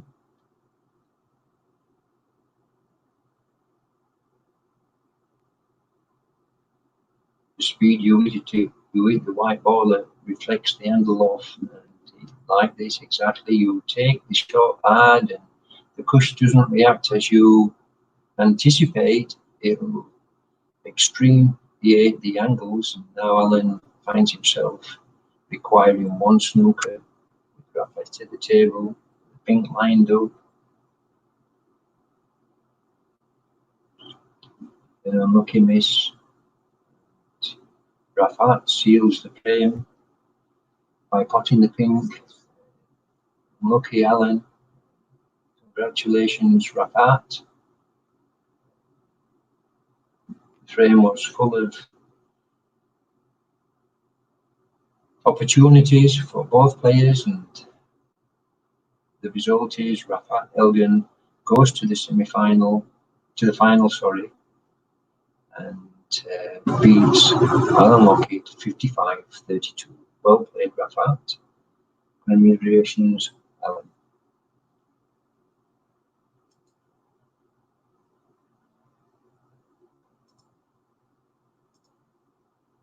It's very difficult, Alan being the admin and having to speak to players while he's playing his game, sort out problems that come in on a more mental situation, and yet try to concentrate on the game he's playing. I think at some point there should be another member that can alleviate that particular member from participating in any problems that arise and leave the player to concentrate on the match at hand.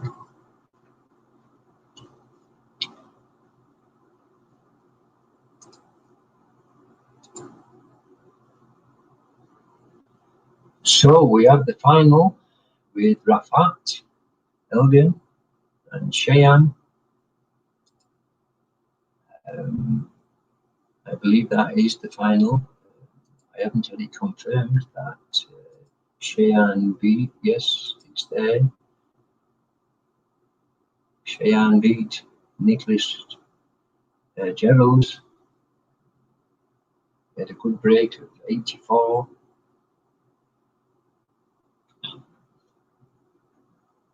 And that is the final lineup for this evening. Rafat Elgin versus Cheyenne.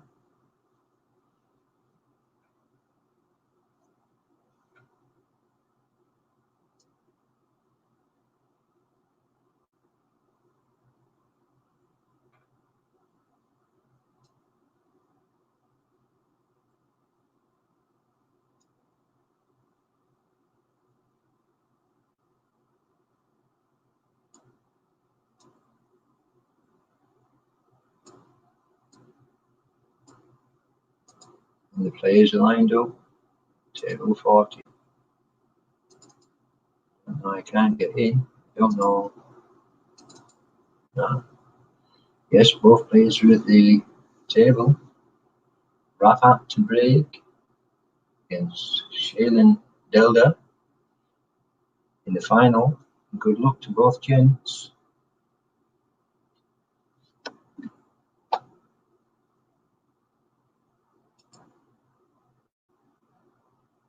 Immediately, Rafat give Shaylin an opening opportunity to accumulate a few points.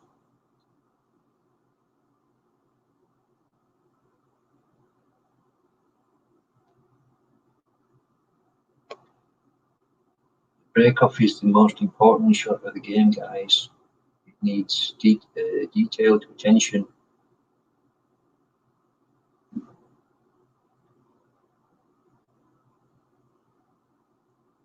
That's the end of the break. It's not going to continue from here. Shaylin will only have safety in mind. No, he decided to open the pack. Just give Rafat an opportunity.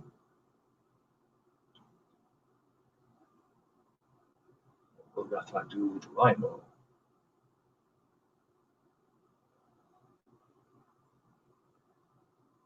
Pink's nicely positioned for the pink. A few reds to continue his break.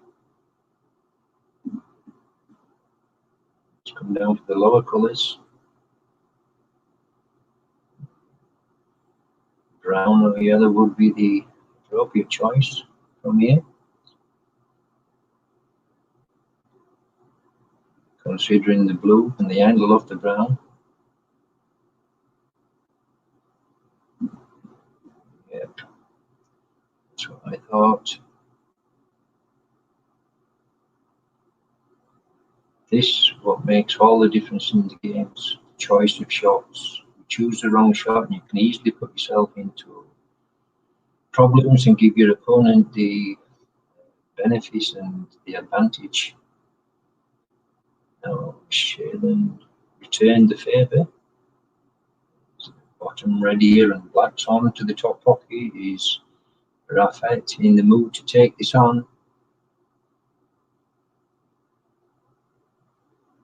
It looks like he's going to go for this one. Positioning himself perfectly on the black to accumulate a good break from here. A good breaking opportunity arisen for him. Still okay. Perfect angle to come under the reds. He built himself a good lead against Shaylin. A perfect opportunity. He's decided to go over the top. Yes, he's still on. Just a nice follow-through shot, not too hard. He leaves the white under the black. He'd be perfect to come back into the reds. Let's see how he deliberates the shot.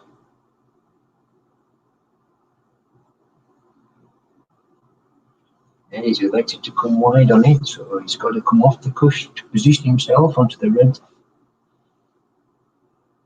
Problem playing screwbacks with at this angle, it tends to come towards the pocket and not into the open table. It's got red into the middle, got several options. And he's elected to go for the middle pocket. Difficult, leaving himself a good position now on the black.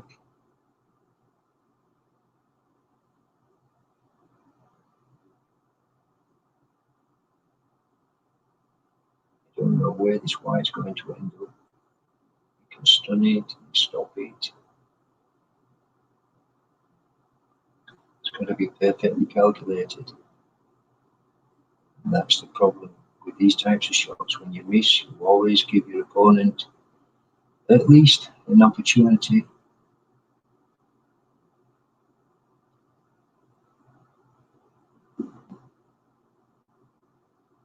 No, I didn't get the double. Rafat's got to think of safety now. Is he going to go for the top pocket? Bring the white into the open for the blue or green? He's considering it. Or is he going to consider safety and just tuck it behind this red? He has to hit it perfect. Doesn't want to over-irritate.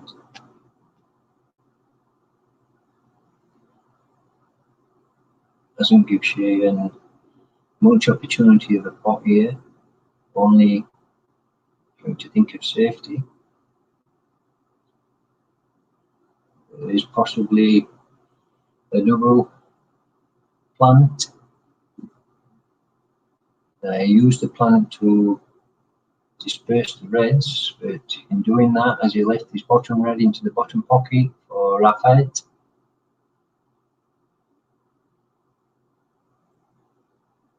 the blue, perfect position.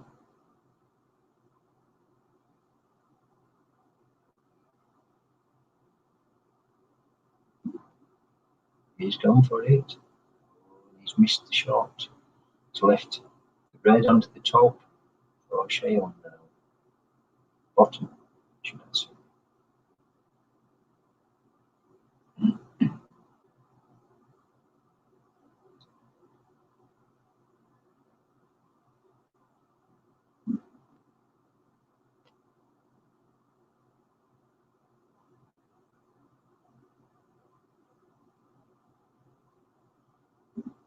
Puts the blue back on his spot now and opens the table right up now for Shayan.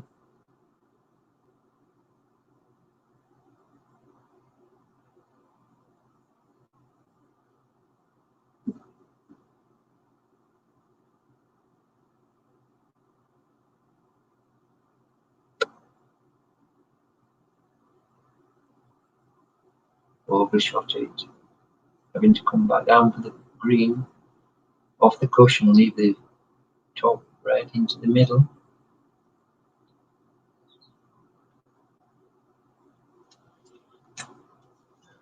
Forward thinking, position himself onto the blue, red in the bottom pocket. No.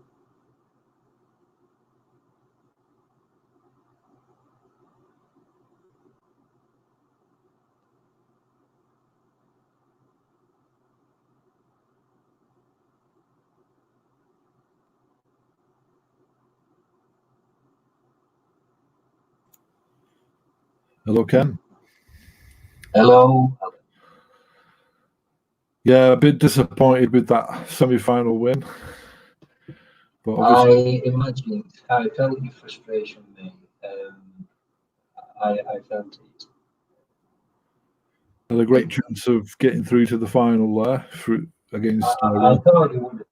You know, on several occasions, I thought you would have managed to do it, but it just wasn't to be, mate. And some days are like that, you know, no matter what you do.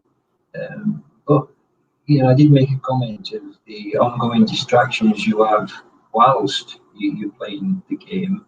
You know, it somewhat puts you to disadvantage before the game starts. You know, it's possibly if you could put someone else just to take your position whilst you're playing the games, it would free your mind up to concentrate on what you're actually doing. Absolutely, you know, in truth, it does affect me to a small percentage. You know, if that wasn't there, then yeah, I could concentrate on the game. But you know, that's just the way it is at the moment, and we'll have to see in the future. But you know, I'll commentate on this final with you.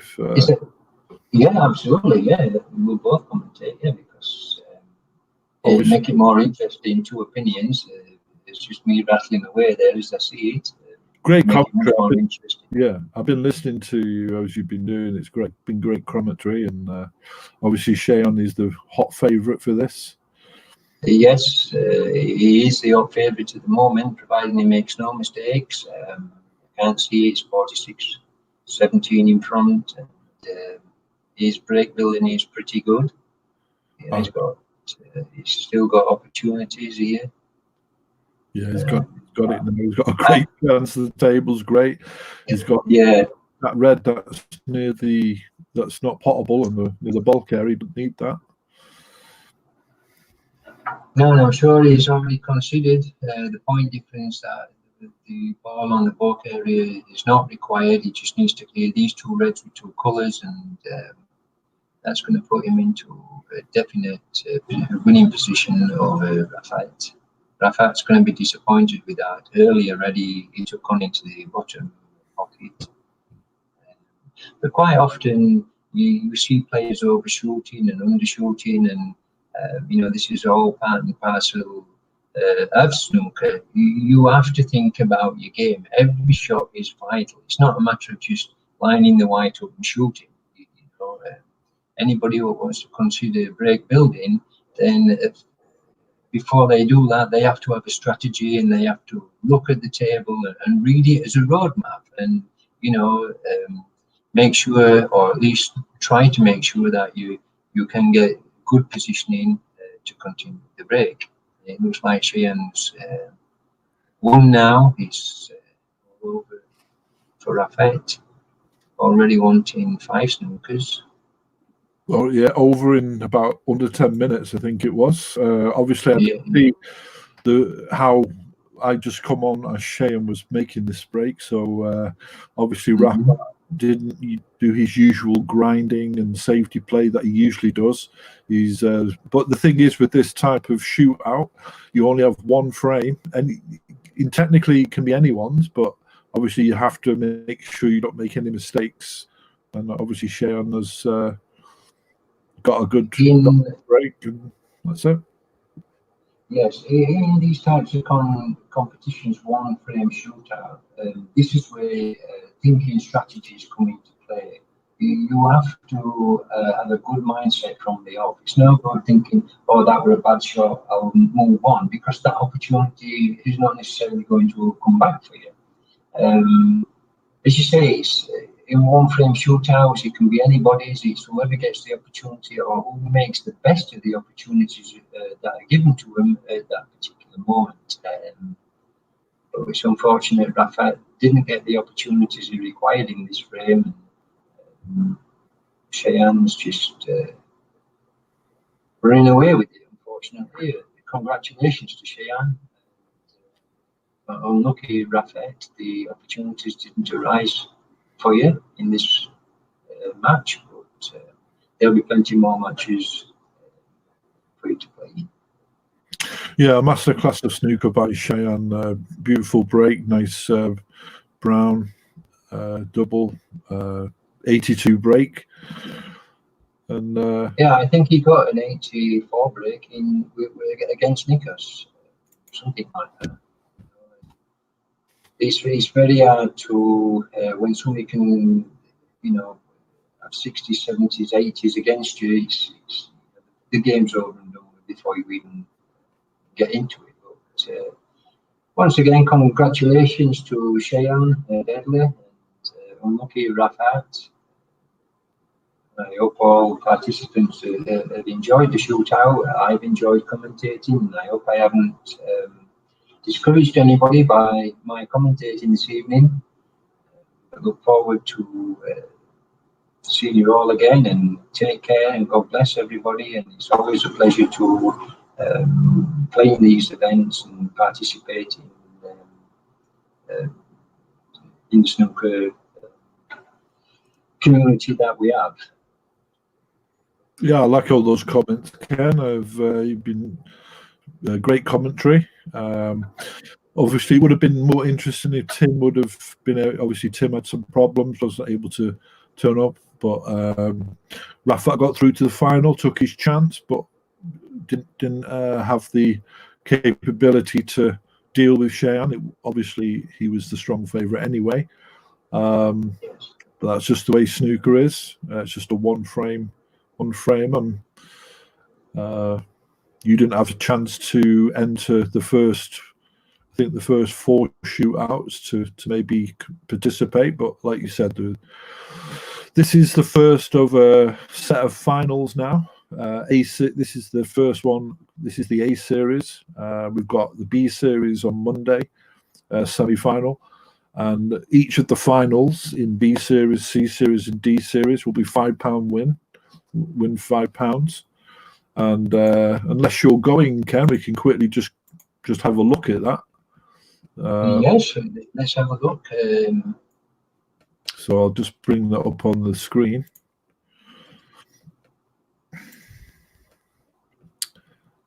So you've got 3 more events similar to this. Yeah, so A series is 1 frame, B series is 1st to 2, played on Mondays, C series is on Wednesdays, 1st to 3, and the D series is on Tuesdays, 1st to 4. And so this is the A series. Obviously there, that confirms Cheyenne winning. Yes. And there's £5 prize money for each section. There is £5 for each section. Then we've got the World Championship, which is £10. That's the World Champion after the D series, after those series are finished. And then we have the Tour Championship, which is £10 as well. So, and that will bring the conclusion to the season. And there you can see that's just confirmation, obviously, of the A series, which is a kind of like it's a shootout, isn't it? It's kind of in the air about, you know, there's no real favourites. Obviously, there is favourites, but with it being one frame, you know, you just have to make sure that you can stay concentrated. Yes, you have to take the game to the table in these one shootout frames. It's, I think it's a good equaliser. The less better players against the good players in these one shootouts, because many opportunities arrive in snooker frames, and the first one to take the opportunity and capitalise on it obviously stands a better chance of winning. And the lower players can quite easily get these opportunities and put the better players in deficit very, very early. You've got to have the right mindset in these games. You've got to be mentally prepared. Your safety's got to be second to none against these players, such as Nikos and Cheyenne and Papadakis. The lower rated players, they have to think of the break-off shot. Very, very important. That is the most important shot of the game, and not to take shots lightly, because every shot is important in these one shootouts. When it's over 3 or 4 frames, you've got opportunities to come back and recompose yourself. Or, as you said, in these one shootouts, everybody's got an equal chance. Absolutely. I suppose I was just, as you were talking there, I was just thinking, because then you've got first to 2, first to 3, first to 4, and I'm just thinking to myself, is it harder to win the A series, a one-off, one frame competition than it is to win a 4 frame? Because obviously with 4 frames you have a chance to settle in and kind of, if you go down a few frames, then you have a chance to come back. So that, I mean, that's an interesting question. I think it's all a matter of mindset, whether it be over 1 frame, 2 frames, or 3 frames. And I know everybody's situation is different to homes, and everybody's got something going on in their homes.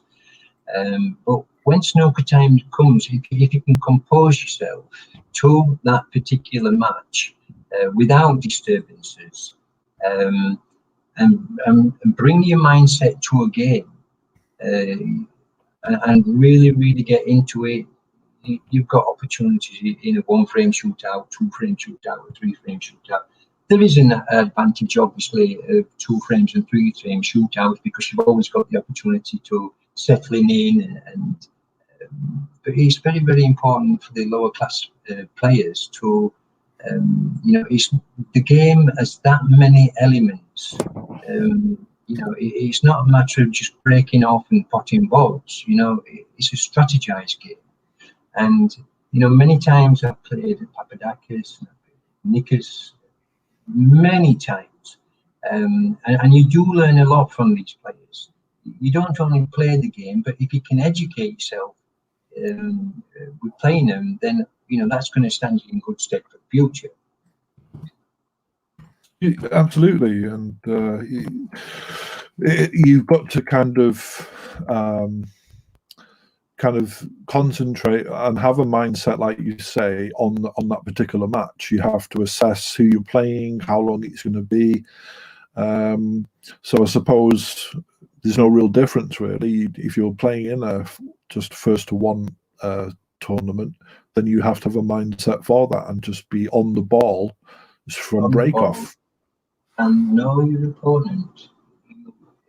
understand your opponent's game. That is critical when you're playing these one shootout frames. Know your opponent, because then you can offset everything you know about that opponent and play your game strategically different.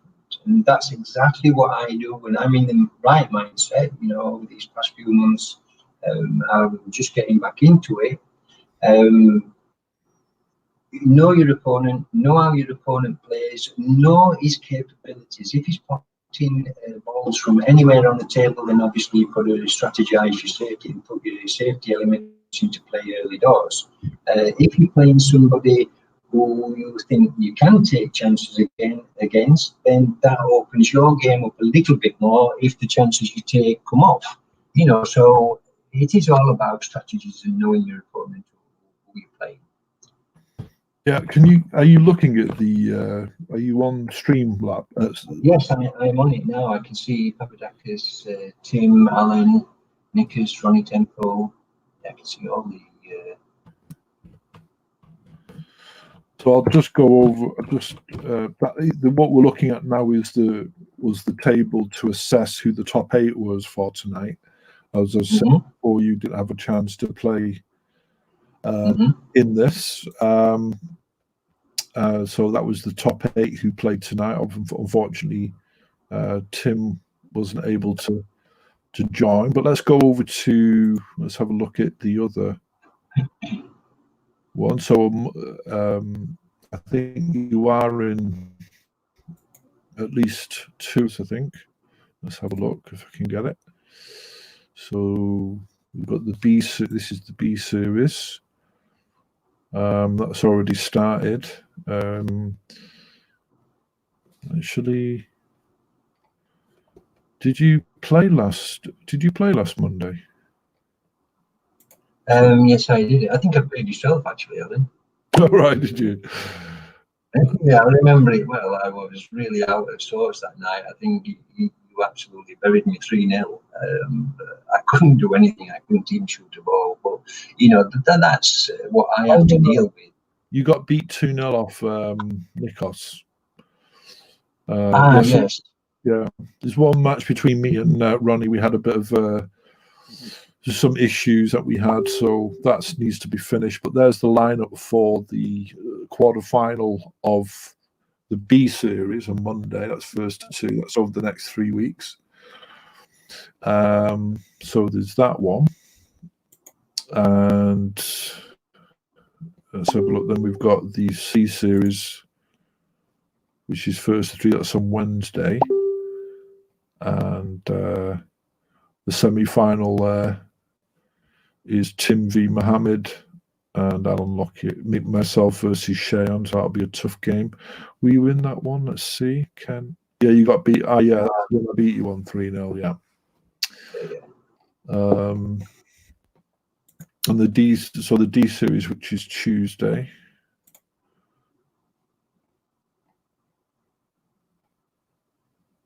Yeah, you're in that. You've got Mohammed on Tuesday, 1 to 4. Oh, that'll be an interesting match. Mohammed's game is on. He's coming into his form now. He's making some good breaks. Mohammed, he's playing quite well at the moment. So let's hope I have a good evening and I can give him a good game. Yeah, I mean, this is the. Actually, let's do it on. Let's do it on this other one actually, because it's easier to look at. Let's see. So we have.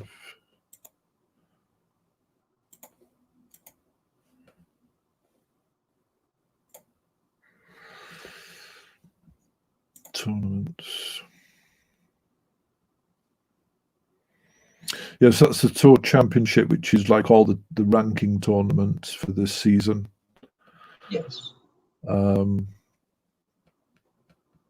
So the top 6 in this will go through automatically to the Tour Championship. It's the final tournament of the season after the World Championships, and two remaining players will have to qualify for that. But that's the season that we've had. So obviously the A series, which has just happened. Those in green are who's played more than the average amount of tournaments. So where are you? So you played 9 tournaments. But yeah, so yeah, I had to drop out for I think 3 months. I had to drop out for. But you know, there's always next season, and you know, if it's half as good as this season, then you know it's going to be amazing. You know, and I'm pleased to see new players coming in and Cheyenne, and hopefully next season, you know, we're going to get a lot more players in. And of course, we have the tourneys, the actual Flash Snooker tourneys, which I'm hoping that they can maybe kind of get into a situation where a lot of the players will join. I've noticed there's quite a few players entering them now, especially early hours of the morning. Sort of, you know, from midnight on, you always get one or two of the guys from the snooker community joining. And it's good practice, you know, and when you're playing players regularly, you get to know the gameplay, and you know, it builds you up to go into these bigger competitions. Yeah, and I think one of the things you said earlier, which I agree with, is that, and I've said this before, if you play good players, then you're going to get better yourself, because it gives you a challenge. And that, obviously, I think you mentioned a few times that I'm quite tactical, and that's what I have to fall back on. I have to try and use snookers to my advantage, try and not give the opponent who's very good at break building any chances. That's until I can, you know, sink or be the same as those or other players on that are in my kind of tier of proficiency. You kind of play it like a chess game and just try and use a strategy. That's correct, yes. It's very important. It's not a matter of just turning up to a table and, you know, putting your way through. You know, I've seen people make 50 breaks and lose the match because, you know, they haven't had the capacity to have a strategy early on. I've seen it so many times. Not so much with the higher ranking players, but you know, without being critical to anybody in person, I've seen it happen quite a few times. Yeah, there are players that just can't take losing. It can be quite debilitating if you do lose. You know, sports like that anyway, isn't it? Yeah, you know, I mean, everybody likes to win, you know, and there's that many different situations, whether it be health reasons or a disturbance within your own where you're playing, or something's just happened, or people's got things on their minds. You know, it affects you. It does affect your game, and I'm quite sure. You know, we don't have any bad sportsmen in the community. I think it's more to do with their personal issues, why they get annoyed that they lose. You know, thinking, damn, if that hadn't happened, I could have won, or, you know, but I don't think any malice is meant to their opponents. You know, I haven't seen any malice in that degree shown. No, I mean, yeah, in the past there's been issues, but they've been weaned out. You know, those players have gone, and we've had to, you know, kind of just say goodbye to them, so to speak. Yes. And those that have stuck with it. I mean, like Chris Stedman, for example, he was with us for quite a long time, and he was getting beat all the time, virtually every game. And quite admirable that he stuck with it. A lot of players didn't, but obviously he got to a point where he did feel that he did want to continue because he didn't enter mid-season. Yes. I think the standards, certainly on this game, the standards are getting higher and higher, on a weekly, monthly basis. Players are playing regularly, they're on form, they've got a good mindset. And, going back to what I said earlier, when you enter these competitions, you've got to try and get the environment around you correct to be able for you to perform at your best, and it's an enjoyable game. It's got so many elements to the game, and and you have to make so many considerations, and sometimes the clock is my worst enemy. Looking at the clock and trying to decide what you're going to do, and then you can see the countdown, and sometimes that forces you into an error. But it's the same for everybody. But overall, I think everybody enjoys the snooker, and they all show good sportsmanship. Yeah, and it's obviously the aim of this is to try and get a good set of players. Good 16 players would be great. Players who enjoy the game, can play roughly at the right time, and let's just have a good few events and a good evening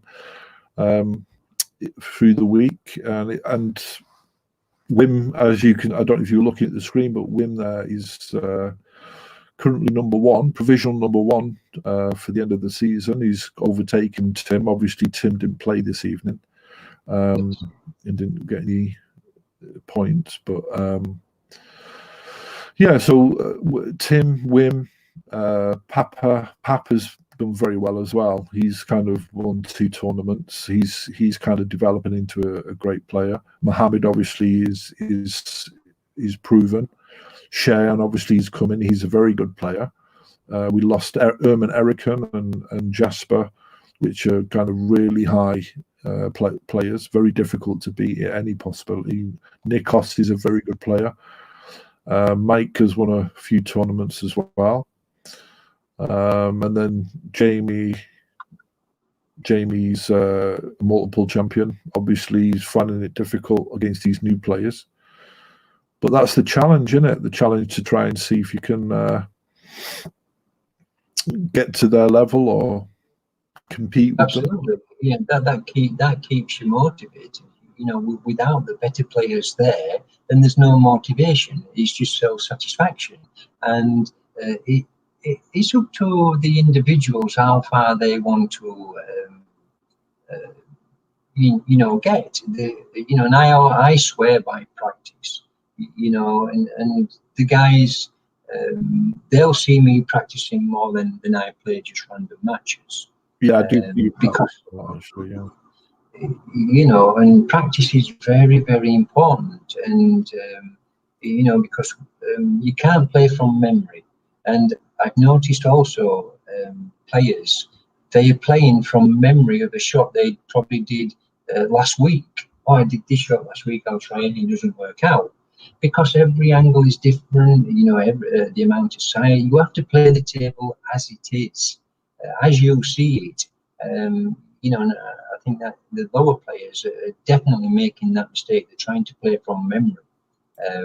Where the advanced players, the better players, they are playing the table as they see it. And that makes a big difference in the game. Absolutely. Yeah, and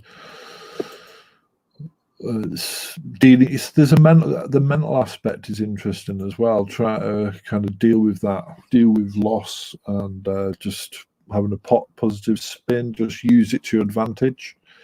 Learn from your mistakes. Obviously, some players have kind of learnt the tricks. Obviously, we're not playing real snooker. We're playing, like you said, you have to master whatever it is you're playing at the time. So. Yes. If there's a few changes on the table, then it might take you a few weeks to get used to it. But once you've got a hang of it and then once you've got a hang of the table, then it's all about the mental aspect, isn't it? It's all about the opponent. That's right. You know, I don't see any table as just a regular format. You know, just because you break today, you know, lots and lots of players are making the same breaks. You know, and it's very, very a formal break. You aim at the top right-hand red.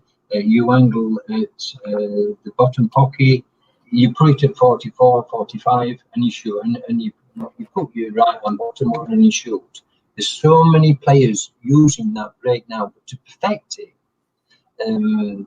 you know, it takes a little bit more adjustment, and just by perfecting it a few millimeters on your white ball and where you're going to hit it, gives you a better result. And that's the intriguing part that I enjoy about the game, challenging myself against the white ball. You know, just by altering your shots a few millimeters up or down to the side, and you know, you've got to know when to take the risk and when not to take the risk. If you're confident with your shot and you know your opponent, you take it. If you're not so confident, then your mindset will say, no, don't hit it there, don't take the risk, and play it a bit safer. And all these aspects of the game, that is the intriguing, interesting, and that's what keeps people addicted. You know, it's not an automated system where you can go on and break the pack and the balls are going to break same every time. It's a very, very intriguing game, and also it's a very challenging game, frustrating game. Sometimes you do get frustrated with the game. You know, I've seen people blaming the queues. I've seen people, you know, the queues have got nothing to do with it, you know, and all they're doing is torturing themselves. So many times, you know, one particular guy, I'm not going to mention his name, but you know, he complained to Tim, the queue's not working properly, I paid for this queue. How can you actually say that the queue didn't take the shot, you took the shot. You can do the same shot with a broomstick.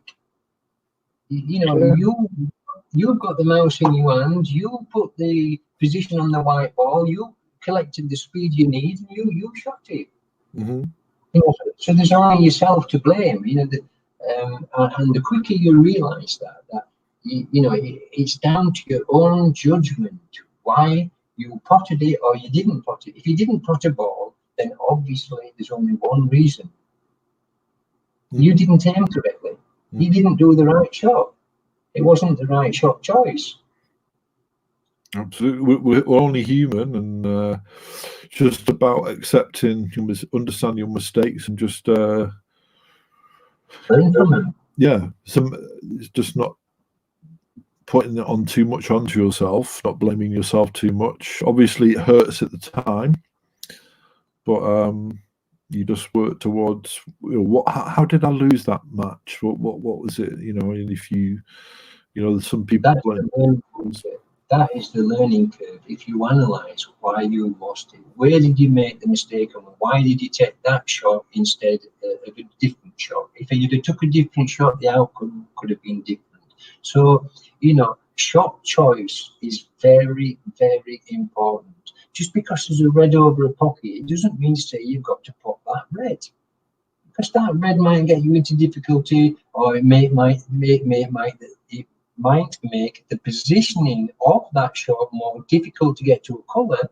So, you know, there's that many fractions and elements, and that's what intrigues me about the game.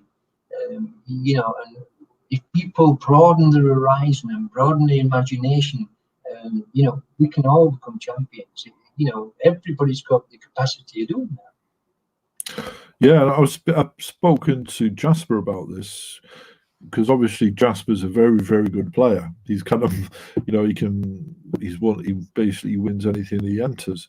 But he's an engineer. He's a logical man. He understands science. He understands the angles, and and this is a big advantage to him. I've noticed when he plays, and I've noticed his shot choices. You know, and you can tell, hang on a minute, what's special about this guy? and immediately, you know that he understands the logic of the game. Yeah, and you'll get people who have no idea of physics, and they're just very good. They just naturally just get it. They just naturally get the point of the game, or the point of the app, or how the aim works, and how much speed or where to hit the cue ball. They just naturally get it. I don't know necessarily whether you can bottle that, or whether it is purely just about understanding the game. But That's where I struggle. Personally, not so much the angles, but all the guys on here know that every shot has it has a limit. Every single shot has a limit. So if you're trying to put the object ball into a pocket, especially on an angle, at accelerated speed, you know that you're 70% not going to pot it, because especially if you're using side, because the side will go to extremity with speed, and there's so many calculations, and the speed factor has so much to do with this game. You can pot balls at 30, 35. You try to pot that same shot at 50, 60, 70, it won't go. And all you're going to do is give your opponent opposition. This is what you have to learn about the game. One guy, I call him Rocket Ronnie, and you'll know what I'm talking about. And his game style amazes me. 100 mile an hour every shot, and he always ends on a colour. And I'm thinking, how does he do it? How the hell does he do it? But a little bit more precision, a little bit more engineering with your thoughts, and speed study is very, very important. And the choice of shot. Look at the table, look where the colours are positioned. And it's nobody hitting the ball at 70 mile an hour and just open, because you'll get a break at 15, 16, but then you're opening the table up and you're giving your opponent to come in and whitewash you.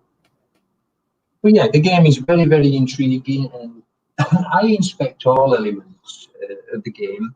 And when I've got the mindset, these last few months I haven't had it, but hopefully it's going to come back. And that's what intrigues me. All the different elements and points of the game. Yeah, couldn't agree more. It's an interesting game, isn't it? Just well, hopefully the app itself will be updated to a point where they say, right, we've got it, it's done, it's there, it's ready, and now players can understand the table, understand how it works, no more issues, and then we can get on with it and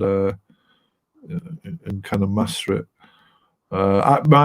Myself, I've obviously been playing this for 4 years now, and I'm kind of like probably the third tier of players, and that's just purely down to not practicing as much. I tend to just come on when I've got a match, and I'll just obviously use my strategy, and that's just down to me. So, but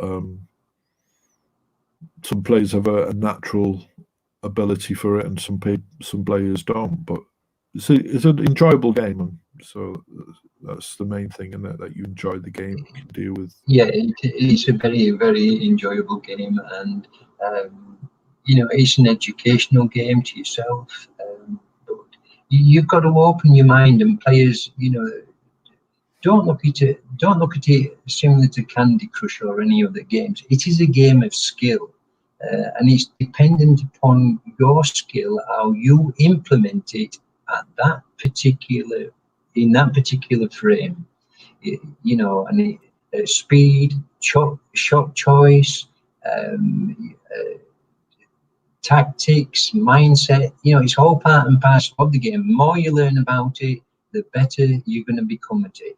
The more you practice, the better you're going to become. It's difficult for anybody who's working and they've got disturbances through the game whilst they're playing it. and just try to set aside a little time where your environment, you're in a good environment, and the best will come out of you. It's there's that many elements to consider. Elements, factors, angles, physics. It's all there. And you've got square object, and you've got all these object balls, and you've got a white ball. The white ball is the most important ball on the table. If you can make that white ball go anywhere, so if you're looking at the table with all the balls all over, for want of a better description, is all these, this is a map. The white ball is the vehicle, and you have got to position that white ball exactly where you want it. That is the art of the break building. Cue ball control, and it's just been out of control. Yes, cue ball control, yes. And every shot is important, not just one shot. Every shot on the table you take is important.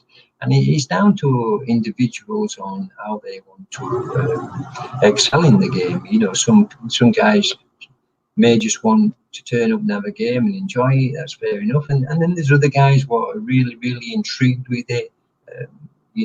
I'm one of those guys, and I look to the physics and to all the elements in the game and try to master each one. And unfortunately, there's thousands and thousands of different shots. You're never going to master them all.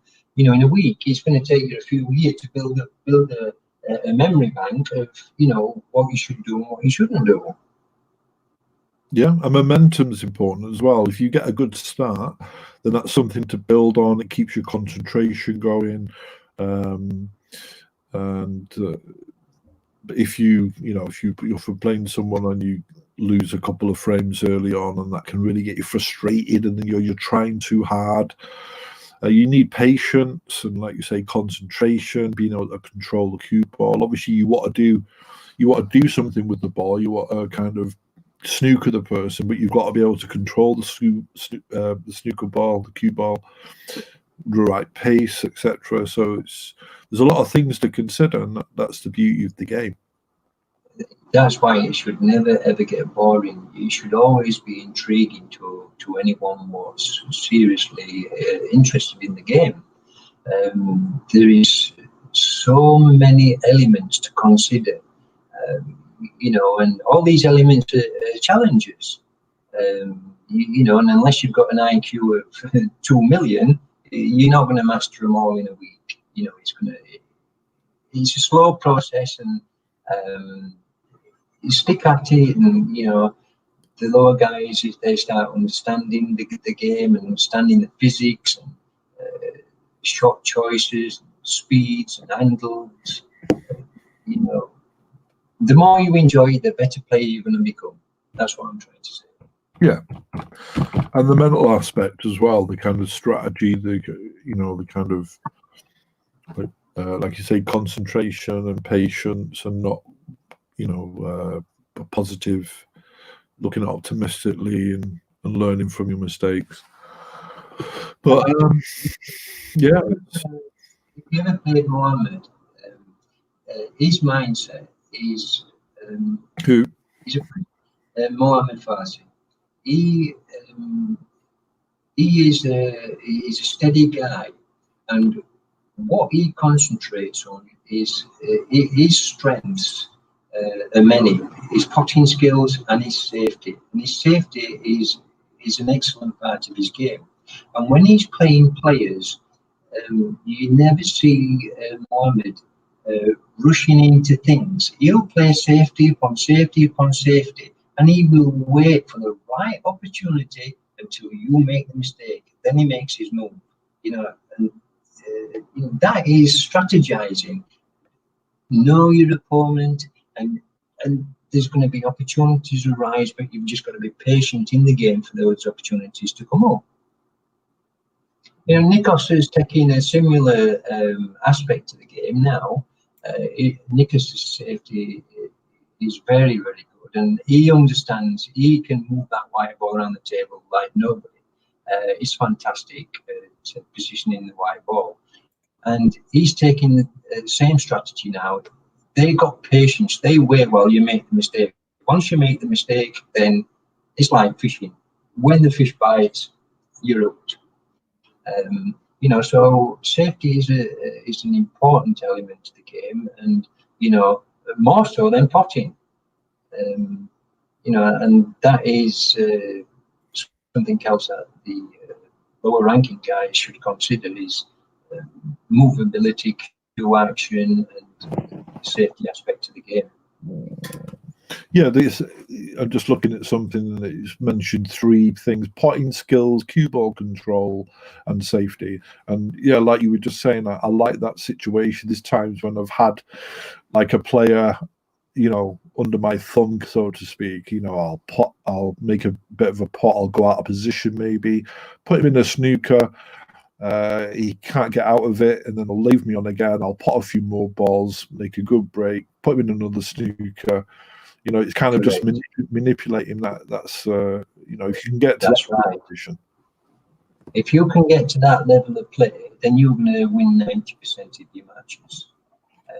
But manipulating good players, then it's a different aspect and a different challenge altogether, because they're as equally as good as what you are, you know. And but that's what makes the game so enjoyable. You know, there's so many elements, so many factors, there's so many situations you've got to consider. It's not a matter of getting your cue and just shooting haphazardly, you know, and that's what keeps you going, you know. And it is an addiction, depending on how much you want to learn about something.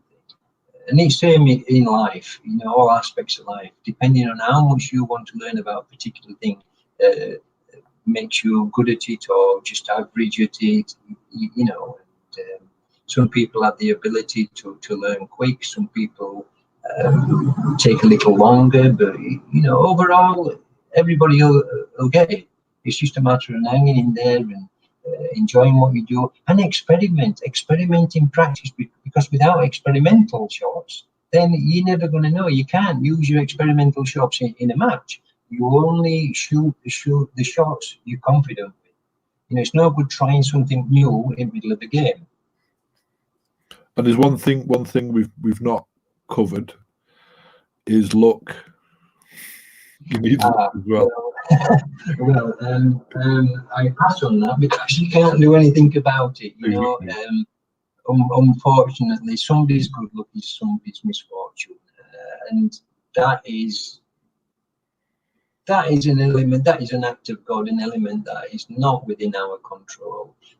Yeah, it can be frustrating when somebody shoots 100 miles an hour and pots hits a red, and then on its way back pots a red, and then it gives them an opening.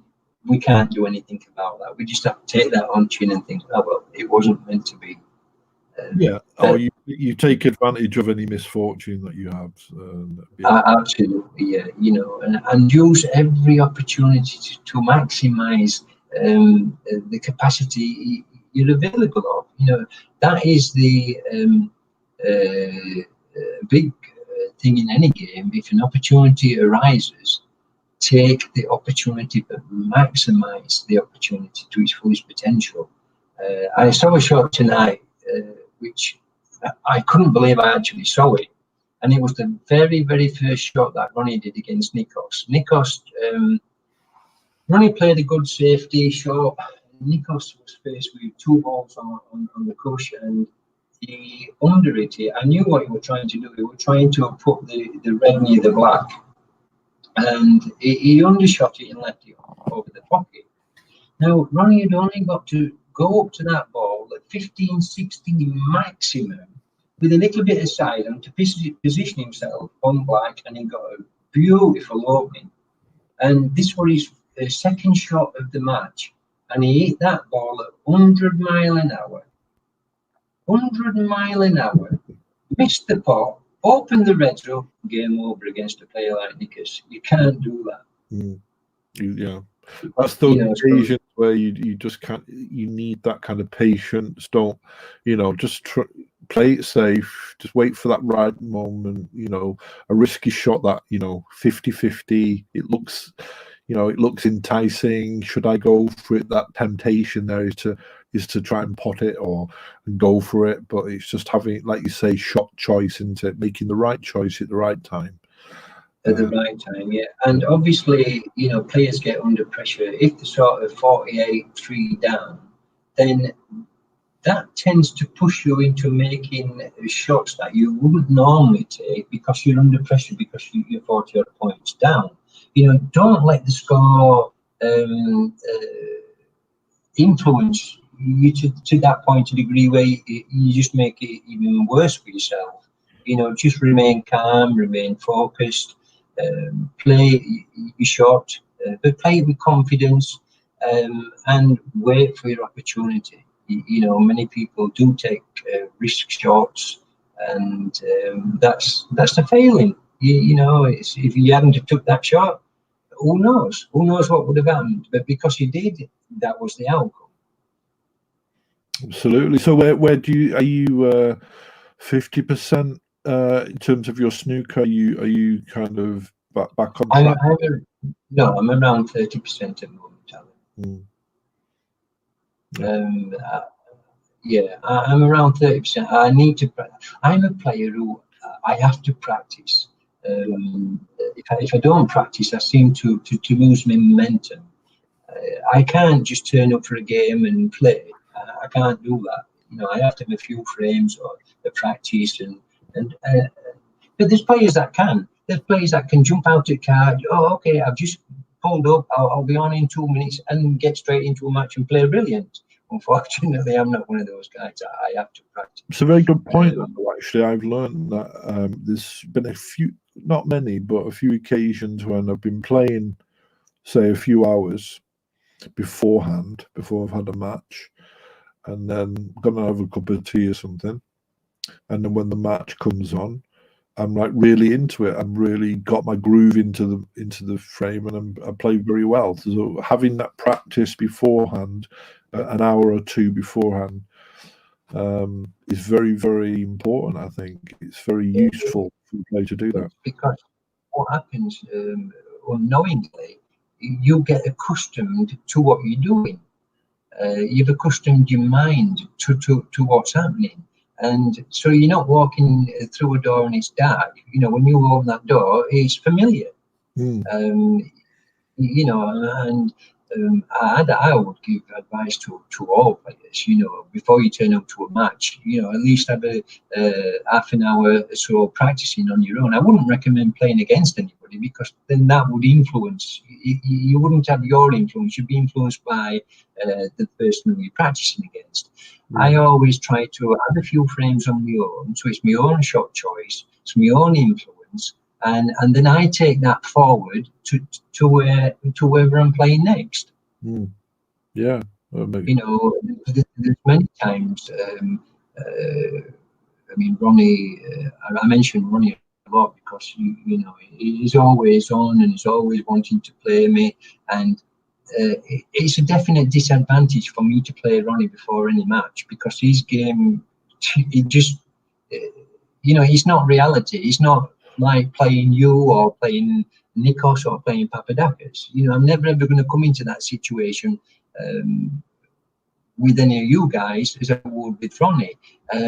So that's one thing I learned. I would never play Ronnie before a match because it just destroys my mind completely. I know what you mean, Ronnie. With Ronnie, I kind of get the feeling he plays left-handed. You know, I know it sounds stupid, but it's kind of the only way I can express it. He kind of has a different kind of game, doesn't he? Maybe just slightly different shots in a different way. But he kind of feels as though he's like a left-handed player. I don't know if that makes any sense, but I know you.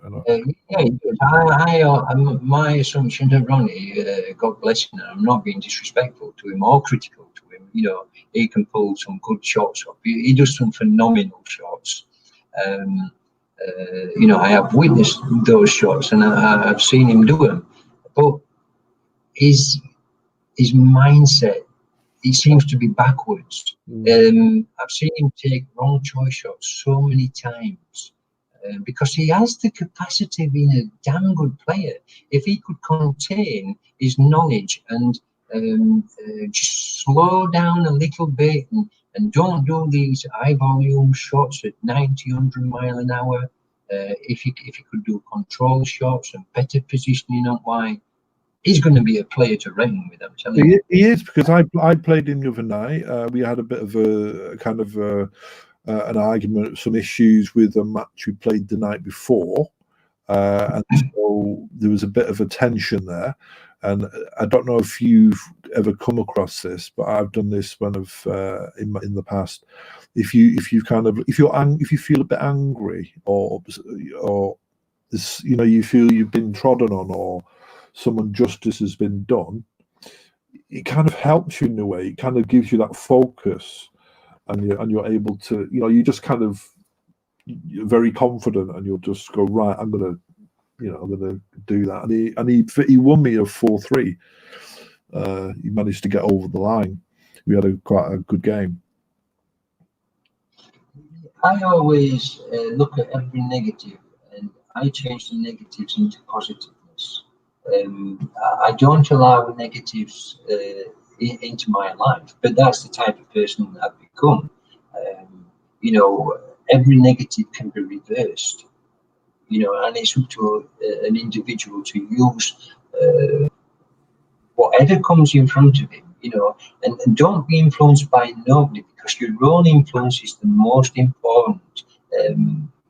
I don't open my mind to influence, because Ronnie will do a shot at 500 mile an hour. I'm not influenced by that. I still play my own game, and that's important, not to be influenced. Well,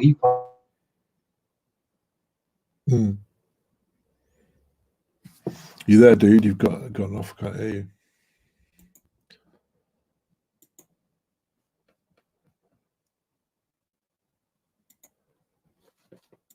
I can't hear you anyway. I don't know if you can still hear it on the stream. You've gone off. I can't hear you.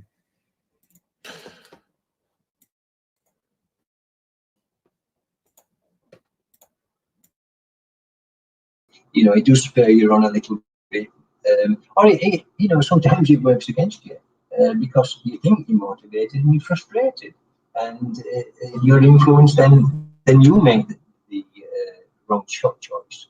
But ideally, keep calm, keep cool, be patient. Patience is an important part of the game as well. Don't rush into shots just because it's there. There might be a better opportunity. I've seen players turn up, take the shot, or should I say, it comes to their shot, and within 2 seconds they've queued up, lined up, and shot. I'm thinking, Jesus.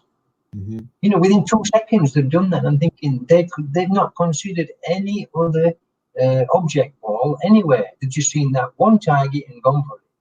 And that sometimes is a big mistake, because, as I said earlier, the ball over the pocket isn't always the correct shot. Absolutely, and like you said, we spoke before. Depending on who you're playing, there's players that I've played and I beat them. Usually, 9 times out of 10, and then they gradually get better, and then they change. Then you have to kind of understand the player and maybe change your game, or change your strategy, or understand what it is to learn. Very important. I mean, just because you beat a player 9 times out of 10, as he's getting better, and if you remain the same strategy, then you're never going to win him. You have got to change your abilities to his disadvantages now. You've got to understand what he can do and what he can't do, and put him into a negative position. And that's what I said about understanding who you're playing. It's very, very important. I know when I play Papadakis or Mohammed or Nikos, I know I've got to play him well. There's no 2 ways of getting out of it. If I make a mistake, I'm doomed.